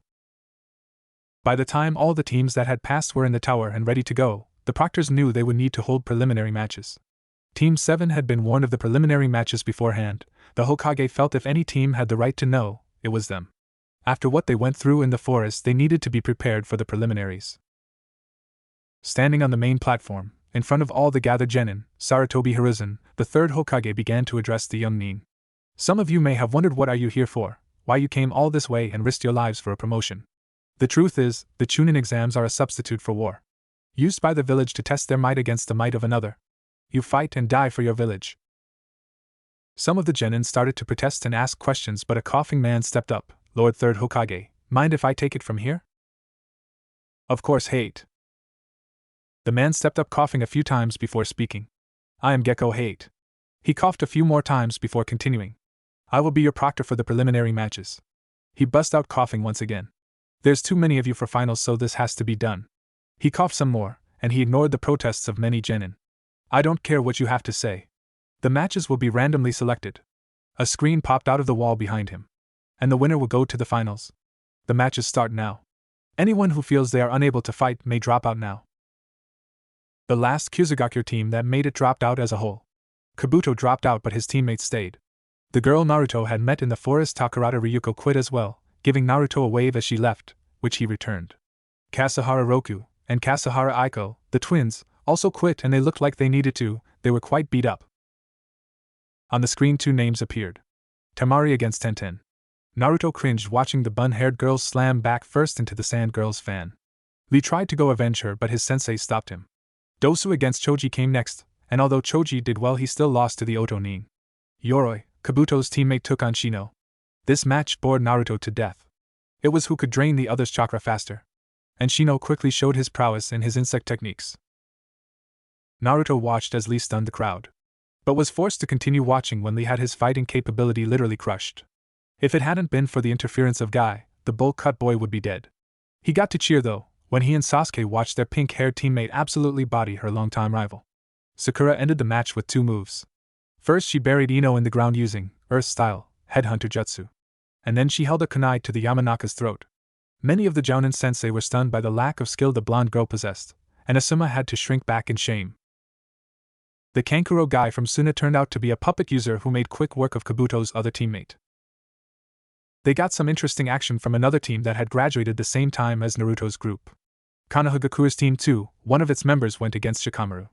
The boy, named Luka Kenji, had spiky, dirty blonde hair with red streaks in it. He was dressed in a dark sweater, with dark red pants, and happened to be a swordsman. He was skilled but arrogant, and fell to Shikamaru's strategy quickly. The other 2, Hinazuki Rika and Agus Mikazuki, were pitted against each other. The girl, dressed in darker clothes, having blue hair and red eyes, seemed to have high chakra reserves considering the amount of fire-style jutsu she tossed around. Her name sounded extremely familiar to Naruto, but he couldn't place it. The boy, Mikazuki, wore a green coat that was at least 2 sizes too big for him. He had on dark tan pants and combat boots. He stuck almost exclusively to one of Naruto's favorite jutsu, the water pistol, and twin water pistol jutsu. In the end though, the brunette overpowered him. Naruto then watched as Neji came as close as he could to killing Hinata. Naruto swore to the Hyuga prodigy that if they fought he was going to destroy him. At that moment Naruto then realized there were only 4 genin left to fight. The board shuffled names once again, and Naruto smiled. Uzumaki Naruto vs. Abumizaku, the latter having made it to the tower with Dosa and Kin, the girl having been alive but too injured to continue, Zaku, however, was able to have his arms fixed. Naruto planned to absolutely body this guy and avoid revealing too many skills. The Oto Genin laughed loudly. I'm looking for some payback now, buddy. Naruto leapt down to the fighting area. Shut up. I don't care, he said, bored as ever. When a few Jounin glanced at Kakashi, he just smiled. Begin. Naruto kicked off by slinging kunai at the other boy, who by dodging and deflecting, avoided injury. He struck out at Naruto, aiming for a taijutsu bout. That immediately backfired as Naruto practically appeared behind him and put a spin kick into the other male's torso, sending Zaku flying. The Oto boy landed on his feet though. He then snarled at the blonde. So that's how it's gonna be, huh? Fine. He stuck both arms out in front of him, decapitating airwaves. He yelled. As the waves of sound and air flew across the arena, Naruto stood blankly in its path, only for the waves to affect nothing but a lone kunai on the ground. Lightning barrage! Yelled the voice of the blonde behind him, who instantly kicked the Oto nin into the air before throwing a kunai up at him. In a moment that made many of Konoha's Jounin go wide-eyed, Naruto disappeared and reappeared where his kunai had been. Performing a flip kick, Naruto sent the boy back to the ground, but appeared once again on the floor, where a different kunai had been seconds before. Only have 5 more chances for substitution, before this shit starts to hurt. Naruto grunted in his mind. That seal had really messed up his control, so the chakra hitting his coils hurt like hell. As the Oto Genin came down back first, Naruto launched into a spin kick that sent the other boy to the wall. He impacted with an echoing crack. Naruto smiled. Zaku stood slowly, pain raking his body. What the hell was that? Meanwhile, Kurenai whispered to the boy's sensei. Kakashi, that wasn't what it seemed like it was, right? Now it wouldn't be fair to sell away one of my cute students' best tricks before a tournament now, would it? He laughed. But no, it wasn't, maybe one day, but not yet. Zaku was beginning to prepare to charge Naruto again. You sure you don't want to quit now? The blonde asked. I respect your will to not give up, but you're really outclassed here. Shut up! Zaku yelled, extending his arms. Decapitating airwaves. Naruto threw a kunai to the wall off to the right of Zaku, quickly substituting with it. He coiled his legs and sprung off the flat surface at high speed. Arriving at Zaku in no time, Naruto smashed his foot into the other boy's face, sending him to the ground. Naruto stood over him and held a kunai to the downed boy's chin. Winner, Uzumaki Naruto. The proctor announced, promptly following up with a cough. Hey, you're next, Sasuke. Naruto called to his teammate, then proceeded to jump back up the viewing platform. Most of the crowd around him, however, was stunned. Mostly because they had just watched the boy body an Oto nin without so much as a single hand seal. For the Jounin, however, at least those who knew Minato, they were in shock. They had just watched a boy who looked quite a lot like their late Hokage defeat an enemy nin in a manner oh so similar to his very tactics. Hate then broke the silence. Ahem. He cleared his throat and coughed again. Uchiha Sasuke vs. Inuzuka Kiba. Heh, time to show you who's top dog, Sasuke. The feral boy yelled, jumping down. I'm already above being a dog, mutt. The raven retorted, also jumping down. Begin. Sasuke and Kiba locked eyes, and Sasuke's flashed to that of the Sharingan. Seconds later, Kiba collapsed to the floor, Akamaru desperately trying to wake him. I've locked him in a Sharingan genjutsu. It's over. The proctor waited a few more moments, to give the other boy a chance to break it. However, as he moved to end the match, Akamaru bit down on Kiba's hand. Hard. Ow. Akamaru, what? The boy trailed off. Fuck, you got me in a genjutsu. Did I lose? Not yet. The proctor answered. Sasuke moved to activate his Sharingan once again, but a burning pain from his curse seal stopped him. Kiba got in a solid kick to the Uchiha's face because of the hesitation. Unfortunately for Kiba, Sasuke had managed to activate his Sharingan a few times during Rock Lee and Gaara's match, thus he picked up a few tricks. The two boys met in the middle of the arena, immediately trading blows. Sasuke was gaining the upper hand quickly. Kiba jumped back, fully intent on collaborating with Akamaru, but Sasuke appeared beside the boy, kicking him into the air. The Uchiha followed close behind, and with a flip kick just like Naruto's, he sent the dog lover back down. Unfortunately for Sasuke, he couldn't outpace the boy to the ground as Naruto had done. So in turn the raven followed through with the kick all the way to the ground. Kiba was more than done now, not able to get up. And even if he could, Sasuke was now holding a kunai to Akamaru's neck. The proctor called the match there. Alright, all match winners please come down, Hate said, following with a short bout of coughing. The group of genin destined for the finals lined up in front of the sickly Jounin. The Hokage came forward to stand next to the proctor. You've all shown considerable skill, as well as the determination to be considered for Chunin. The finals will be held in a month. You will have time to recover, train, and prepare. The elderly Hokage turned and left. Alright, time to decide match setup. He once again interrupted himself with a bout of coughs. You'll draw a number from this container. Naruto drew first. 1. 5. The female of the Sand siblings piped off. 3. Team 7's Pinkette said aloud. 7. Said the stoic voice of Aburame Shino. 9. The last Uchiha smiled. He was confident the finals would end with a battle between himself and Naruto, his best friend and rival. 4. Dosa smiled, thinking of getting payback for the forest. 6. What a drag. The Nara really just couldn't be bothered. 8. Kankuro said with a cocky tone. 2. Said Niji. Naruto smiled, as he'd have the chance to beat that bastard in front of everyone. 10. Said Gaara, a sickening smile spreading across his face. Hate looked at Rika. You'll fight the winner of the first match. Okay? Yeah, I got it, she replied in monotone. Hate looked at the genin. He smirked and started with the lineups. First match, Uzumaki Naruto vs. Hyuga Niji. Second match will be the winner of match 1 vs. Hinazuki Rika. Third match will consist of Harino Sakura vs. Dosu. Fourth will be Nara Shikamaru vs. Temari. Fifth match will be Aburame Shino vs. Kankuro. Final match will be Uchiha Sasuke against Gaara. He dismissed the genin, after which he took his leave to head home. Naruto awoke in his bed the next day.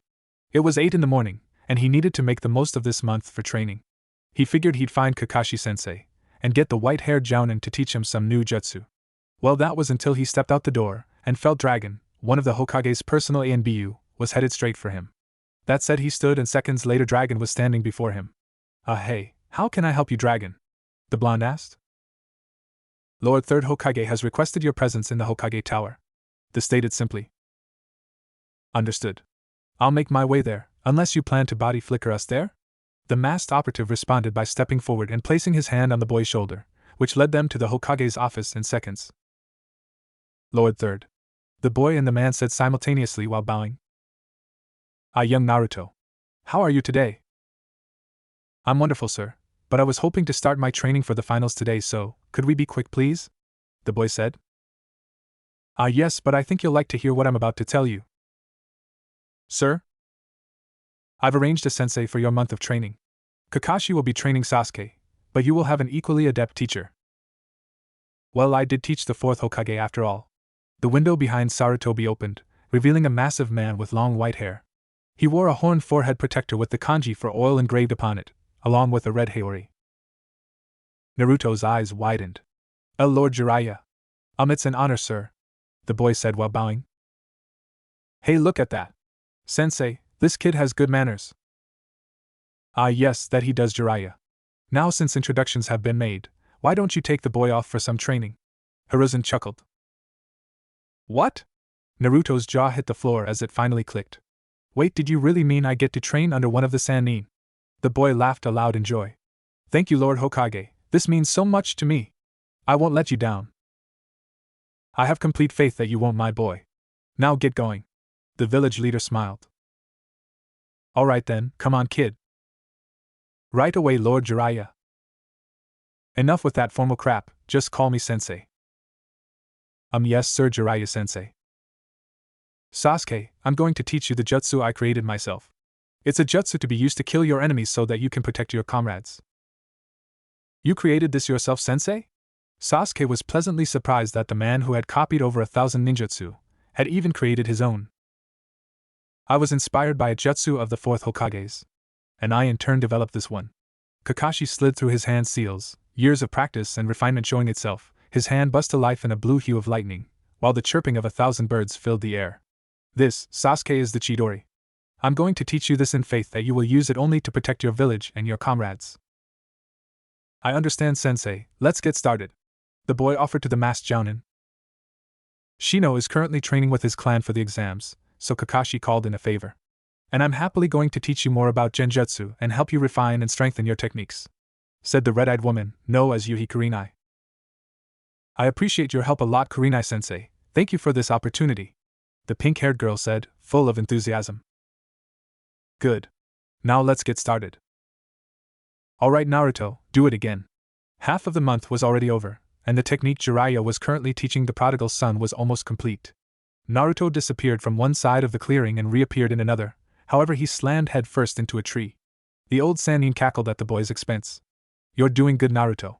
You've almost got it down if I'm honest. The body flicker takes precise chakra control, and a sharp and clear mind to execute. Applications in combat are even more difficult.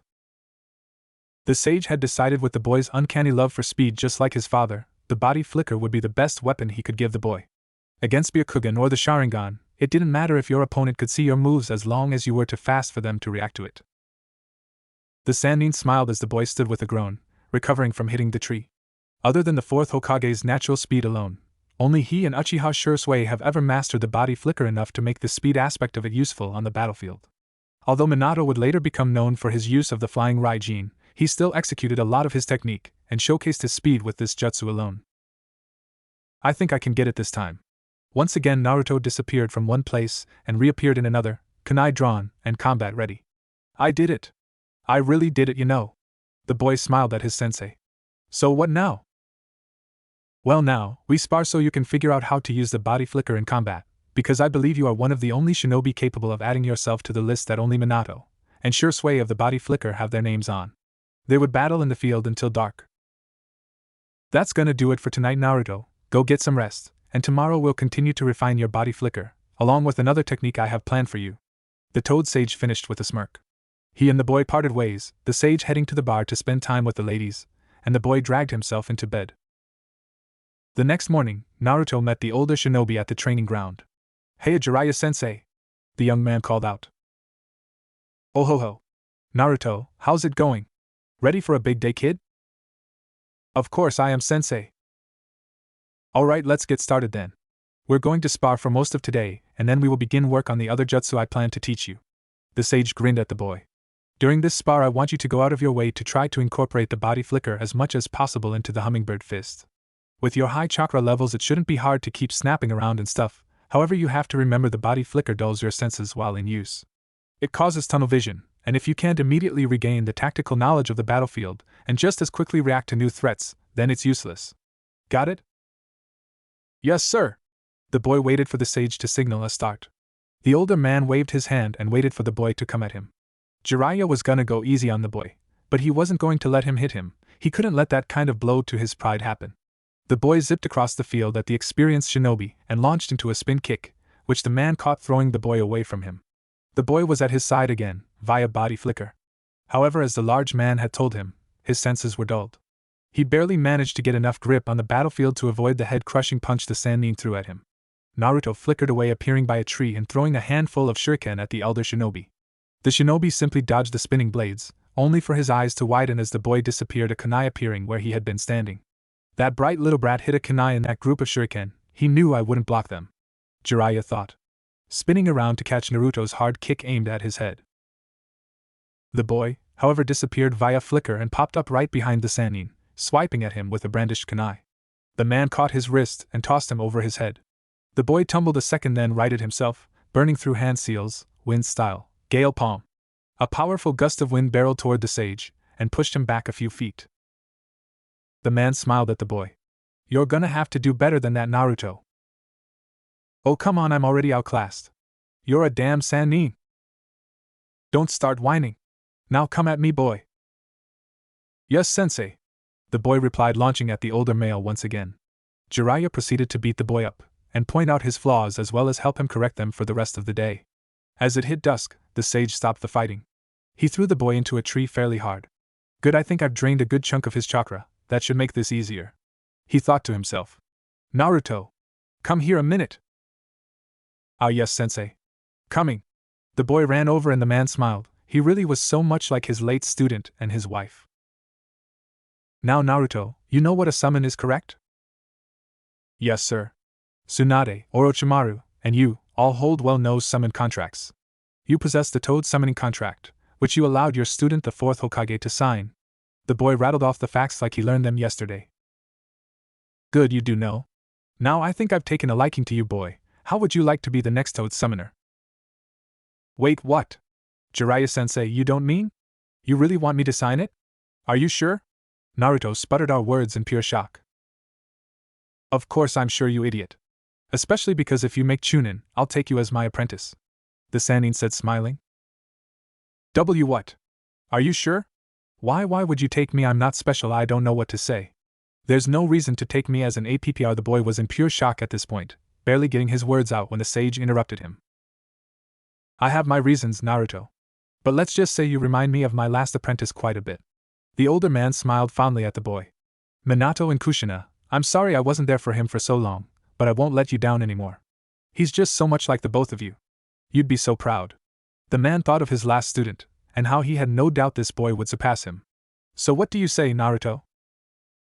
Thank you, Jiraiya-sensei. I'm honored. This means the world to me. The blonde smiled up at the white-haired man. Alright, let's get to work then, the man said. By nightfall, Naruto had already summoned Gamakichi, which was a feat in its own, all things considered, but Jiraiya knew he had to get this done while the boy's chakra was low. Alright, Naruto. To summon a larger toad, you are going to need more chakra. It's time for that big fur ball in your gut to pay some rent. Yes sir, but how do I do that? He grabbed Naruto by the shoulders and gave a simple reply. Well, don't die, he said, and threw the boy through the air. The smaller shinobi was in so much shock he didn't even think to substitute. And so he found himself falling into an absolutely massive crevasse. I'm gonna fucking die. That old shitty perv. I'm gonna kill him. Naruto fell and suddenly found himself in a sewer. What the fuck? Where am I? Come here, boy. A massive, deep and echoing voice ripped through the tunnels. He walked along them until he came to a doorway.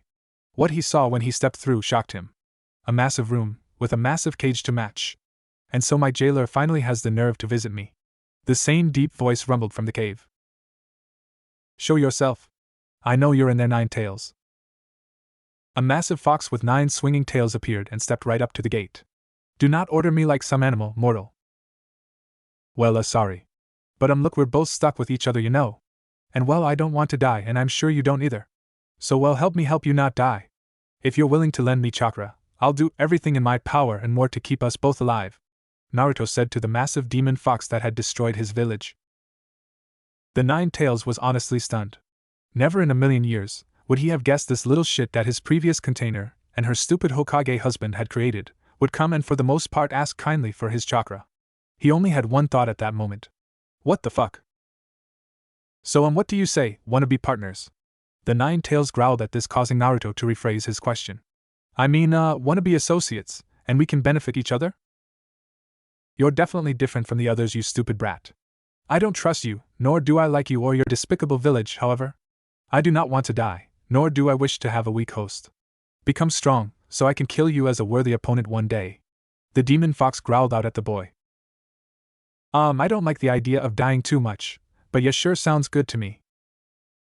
The fox almost huffed in amusement, but held back. Good, now get out. Naruto then found himself falling once again. Now, however, he sensed the powerful chakra of his burden, and flashed through the summoning hand seals. Ninja art, summoning jutsu. At this, the massive hulking form of Gamabunta, the boss toad, appeared within the crevasse and halted their fall. What? Who the hell summoned me? Jiraiya. Where the hell are you? Excuse me, Lord Gamabunta, I summoned you. I am Uzumaki Naruto. I'm a shinobi of Konoha, the Jinchuriki of the Nine-Tailed Fox, and soon to be the new apprentice of your summoner Jiraiya, Naruto said to the boss toad as politely as possible. At least your damn brat here has some manners, unlike you, Jiraiya, the toad called out. Alright, fine then, boy, I'll accept you as a summoner. We'll have to share a drink sometime. You bring the sake though. Bye, kid. Bunta threw Naruto back onto solid ground, and the boy waved goodbye as the toad disappeared in a huge cloud of smoke. Clapping was heard coming from behind the blonde, and he turned to see his new sensei approaching from the trees. Well. Look at you, good job, Naruto. What the hell did you throw me off a cliff for, you old bastard? Shut up, brat, it worked, didn't it? Naruto sighed. Yes, sensei, it worked. They conversed for a while, before they went back to training, and eventually both shinobi went their separate ways. Naruto and the Sannin trained for the rest of the month leading to the Chunin exams. Jiraiya would say that the blonde almost did have mastery of the body flicker, but the boy still needed time to fully incorporate it into his fighting style.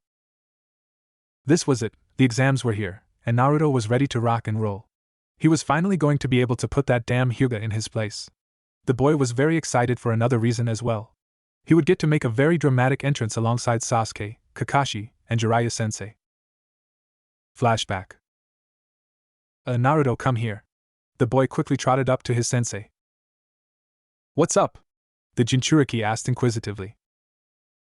Well, two things actually. After your encounter with Orochimaru, we're fairly certain he may try to attack the village during the exams. The blonde's eyes widened, he was shocked. However, the old man wants to show me off. He wants my presence in the village to be known, in an attempt to deter an attack in the first place, as well as demoralize any assaulting forces. The boy looked at the man, a look of obvious confusion in his eyes. How do you plan to do that, Jiraiya-sensei? Well, kid, I'm going to show up with you in a sort of flashy entrance at the finals. Kakashi will be doing the same with Sasuke. We want to show off two of the strongest shinobi in the village, as well as the two most promising genin. I see, sensei, that makes sense. Indeed. However, on the second notion, you used to play pranks, right, kid? Yeah. I was super good too, Naruto responded, laughing. WL Naruto, you look a lot like my last apprentice, and I was wondering if you wanted to prank the hell out of those villagers who don't like you for your burden? Naruto looked excited but confused. Yeah. But how do you propose we do that, sensei? The Sannin pulled a large cloak from his scroll, a white cloak with orange and blue flames licking the bottom, just the right size for Naruto. I want you to show up in this. The sage laughed. You'll look so much like the fourth the whole village will shit a brick. Sensei, you're brilliant. This'll be awesome, you know. Naruto yelled, laughing in excitement. Indeed it will, boy. Now let's work on our entrance. Can't let Kakashi and the Uchiha show us up. The two shinobi smiled at each other. Flashback end. It was time. The finals were here. Naruto was about to rock the fragile minds of the entire village. But something had been on his mind since Jiraiya-sensei had gave him his new cloak. He looked in the mirror with it on. He really did look so much like the fourth Hokage. It was uncanny. The way his bangs framed his face, or the way his spiky blonde hair stood upon his head. It made him wonder, could the fourth, maybe just maybe, be his F? No, that couldn't be it. A man like the fourth Hokage, a hero and shinobi so untouchable by normal people, couldn't be his. Oh well, no time to dwell. He sat and thought of his late mother. Reaching over to his nightstand beside his bed, he retrieved the picture old man Sarutobi had given him of her. He smiled. She really was just so beautiful. Watch me, mother, I'm gonna win this whole exam, and I'll become a Chunin. Wish me luck, mother, he thought as he set the picture down. Sensing Jiraiya-sensei was about to reach his door, Naruto ran over and opened it before the man could knock and said, I'm ready, sensei. Jesus, brat. Don't do that shit. Anyway, you remember how we practiced, right? Yes, sensei. I'm ready. Alrighty then, boy, let's get going. The two shinobi disappeared in a swirl of leaves. They immediately met with Kakashi and Sasuke. The four of them all prepared to arrive in style. They stood in a hidden spot outside the exam stadium. Kakashi was stunned at how Naruto looked. The cloak sold it, he looked like a mini fourth Hokage. It's time, said the Sannin, and the four shinobi prepared to appear in the stadium. Genma was sad, having to proctor in place of his dead friend. Yugao was devastated, and rightfully so. She had lost her lover, after all. Either way, it was time. All contestants, please come forward. The Chunin hopefuls lined up a distance away from Genma. They were all confused at the absence of Sasuke and Naruto. Well, that was until a cloud of smoke filled the space between them and their proctor. As the smoke drifted away, they were greeted with an unexpected sight. Before them stood Naruto and Sasuke, side by side with their sensei standing just behind them. Many of the contestants and onlookers were shocked to see Jiraiya of the Sannin towering over the smaller blonde. But what threw off almost everyone in the stadium was the sight of their beloved fourth Hokage. The bangs that framed his face fluttered slightly in the wind. He was shorter than they remembered, and since when had he sported whiskers on his cheeks? Realization began to dawn on many, as they noticed the addition of blue and orange flames in place of the red, and the absence of kanji on the back of the cloak. Realization hit even harder as they saw just who they were looking at. That was the Nine-Tails Jinchuriki, that was Uzumaki Naruto, and why did he look like a carbon copy of the very Hokage that had saved the village 13 years ago? Sarutobi smiled. Jiraiya really outdid himself this time. It was impressive, the way Naruto resembled Minato. The sight alone made the villagers question how they looked at him, a step in the right direction.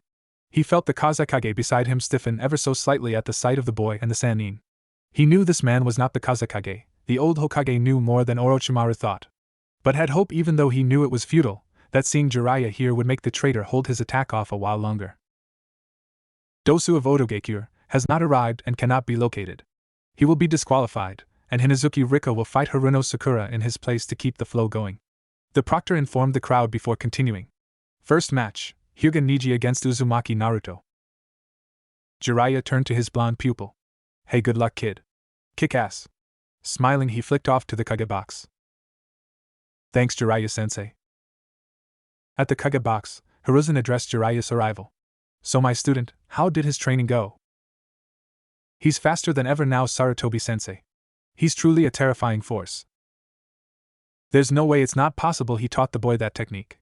No, of course not. It's completely unlikely. Jiraiya himself doesn't even know how to perform it. I myself couldn't even figure it out. Orochimaru thought to himself. Naruto stood across from Niji, staring the Hyuga down. Between my eyes and your fate. You will lose here to me. Kinet Hyuga, I promise you a beating, not a heartfelt conversation. Maybe after I'm done kicking your ass, but not before. Niji looked as if he was about to speak, but Genma interrupted anything the boy might say. Begin. The Hyuga prodigy quickly activated his Byakugan, only for his eyes to widen as he saw Naruto behind him. How? He thought. He quickly spun to intercept the strike the blonde had prepared, only to be met with the sight of the boy, behind him again. Appearing in a handstand that allowed him to bring both his feet to bear and a vicious kick to the Hyuga's side. Said kick launched the older boy across the stadium, and into the wall with a resounding impact. Niji stood quickly. What the hell just happened? Your all-seeing eyes can show you everything I do. But it won't matter if you aren't fast enough to react to it, Naruto said from across the stadium field. Niji stood silent, not knowing what exactly to say in reply. Naruto suddenly threw a large group of kunai at the long-haired boy, who quickly deflected them with his own.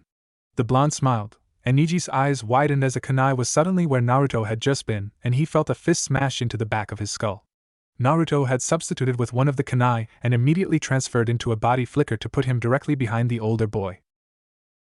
Niji hit the dirt with an angry snarl. This wasn't how this was supposed to go. This blonde bastard was faster than Lee. How could he counter something he couldn't even react to? Niji stood, and immediately launched into an attack at Naruto. Just as his first palm strike was about to hit the speedster, he hit a kunai instead. He realized he had ran right past one of the previously deflected kunai as Naruto appeared beside him, kicking his legs out from under him and planting his fist in the Hyuga's face before he even hit the ground. Niji knew he needed a counter. And he needed it now. He jumped to his feet, throwing a smoke bomb on the ground. He knew at the very least he could see better in the smoke than the Uzumaki could. Hyuga. You should know my team and I fought Momochi Zabuza, the demon of Kirigakure, one of the 7 swordsmen of Kirigakure. He was a master of the hidden misjutsu, and the art of silent killing.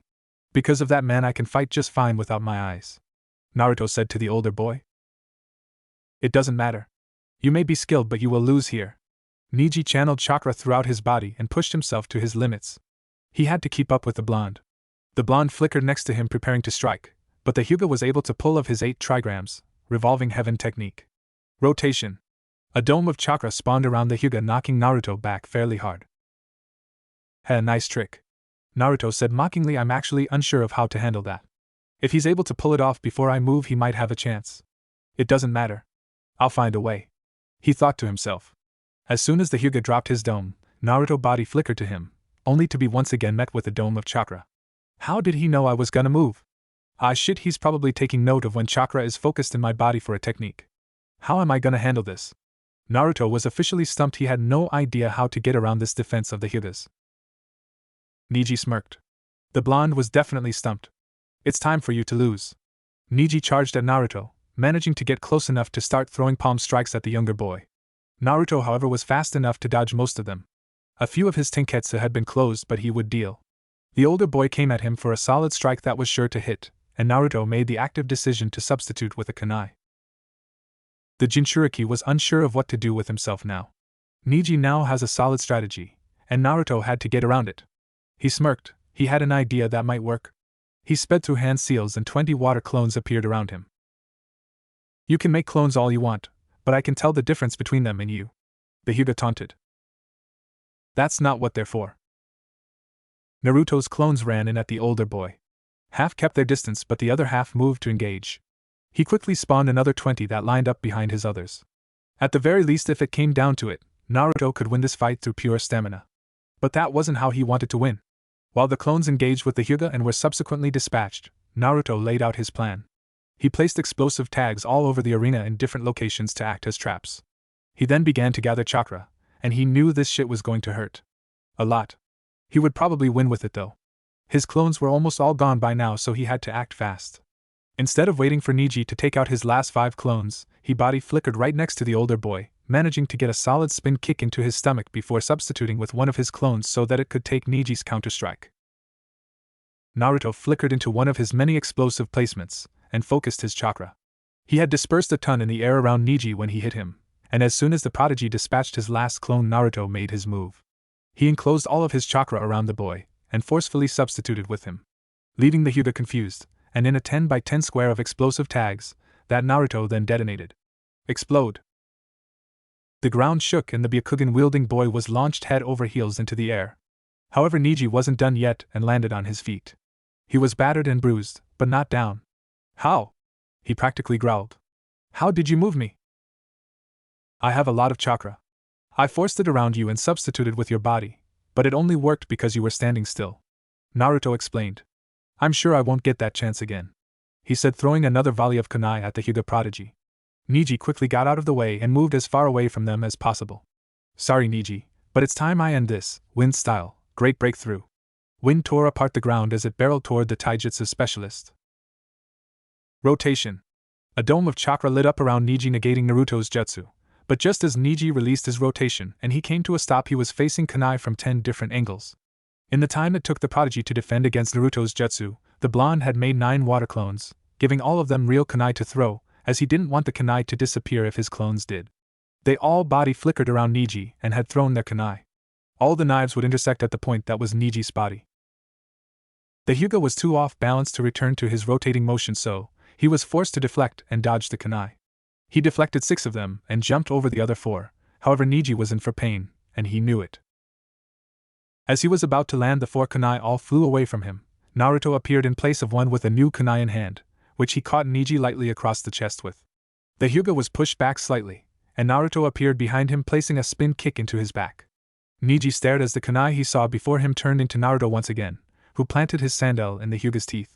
Launched back once more, he wasn't surprised when the blonde appeared behind him in a handstand, angling his body as both of his feet collided with the older boy's spine, sending him flying across the field and smashing loudly into the wall.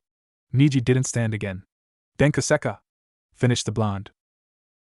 He was barely conscious as his back slid down the wall, and he landed on the ground.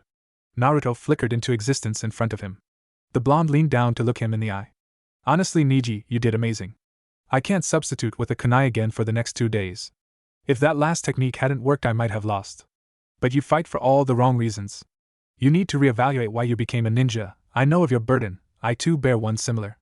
Mine to many would be considered much worse than yours, however. But I don't give in to this seal placed upon me. I won't ever let it control me, nor who I am. You have so many people who want to be close to you. Don't throw that away. With that, Naruto held a kunai to Neji's throat. Proctor, please call the match? Winner, Uzumaki Naruto. Naruto turned to face the crowd, cloak billowing in a way reminiscent of that of their very own 4th Hokage. He fought so much like him, and he didn't even entirely realize it. He knew he took inspiration, but that was it. Brat doesn't even know he's almost fully recreated some of Minato's techniques. He really is impressive, Jiraiya thought to himself.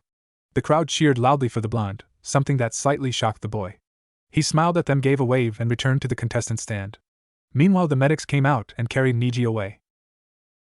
As Naruto strolled into the contestant booth, he was met with Sasuke and Sakura. Wow! Naruto, you were amazing, the pinkette said to the Jinchuriki. Thanks, Sakura. Naruto, Sasuke called out. Supsuki? You're the one I want to fight the most. Out of all the challenges here, our battle will be the greatest, the last Uchiha said with a smirk. Better not lose your fight then, Naruto said back with a cocky smile. As if. But seriously, Sasuke, Naruto said, eyes growing serious. Be careful. You saw what he did to Lee, and I'm honestly surprised they didn't rig it for me to fight him, considering we are both Jinchuriki. But just don't die, got it, bastard? Naruto finished. Sasuke grunted in return.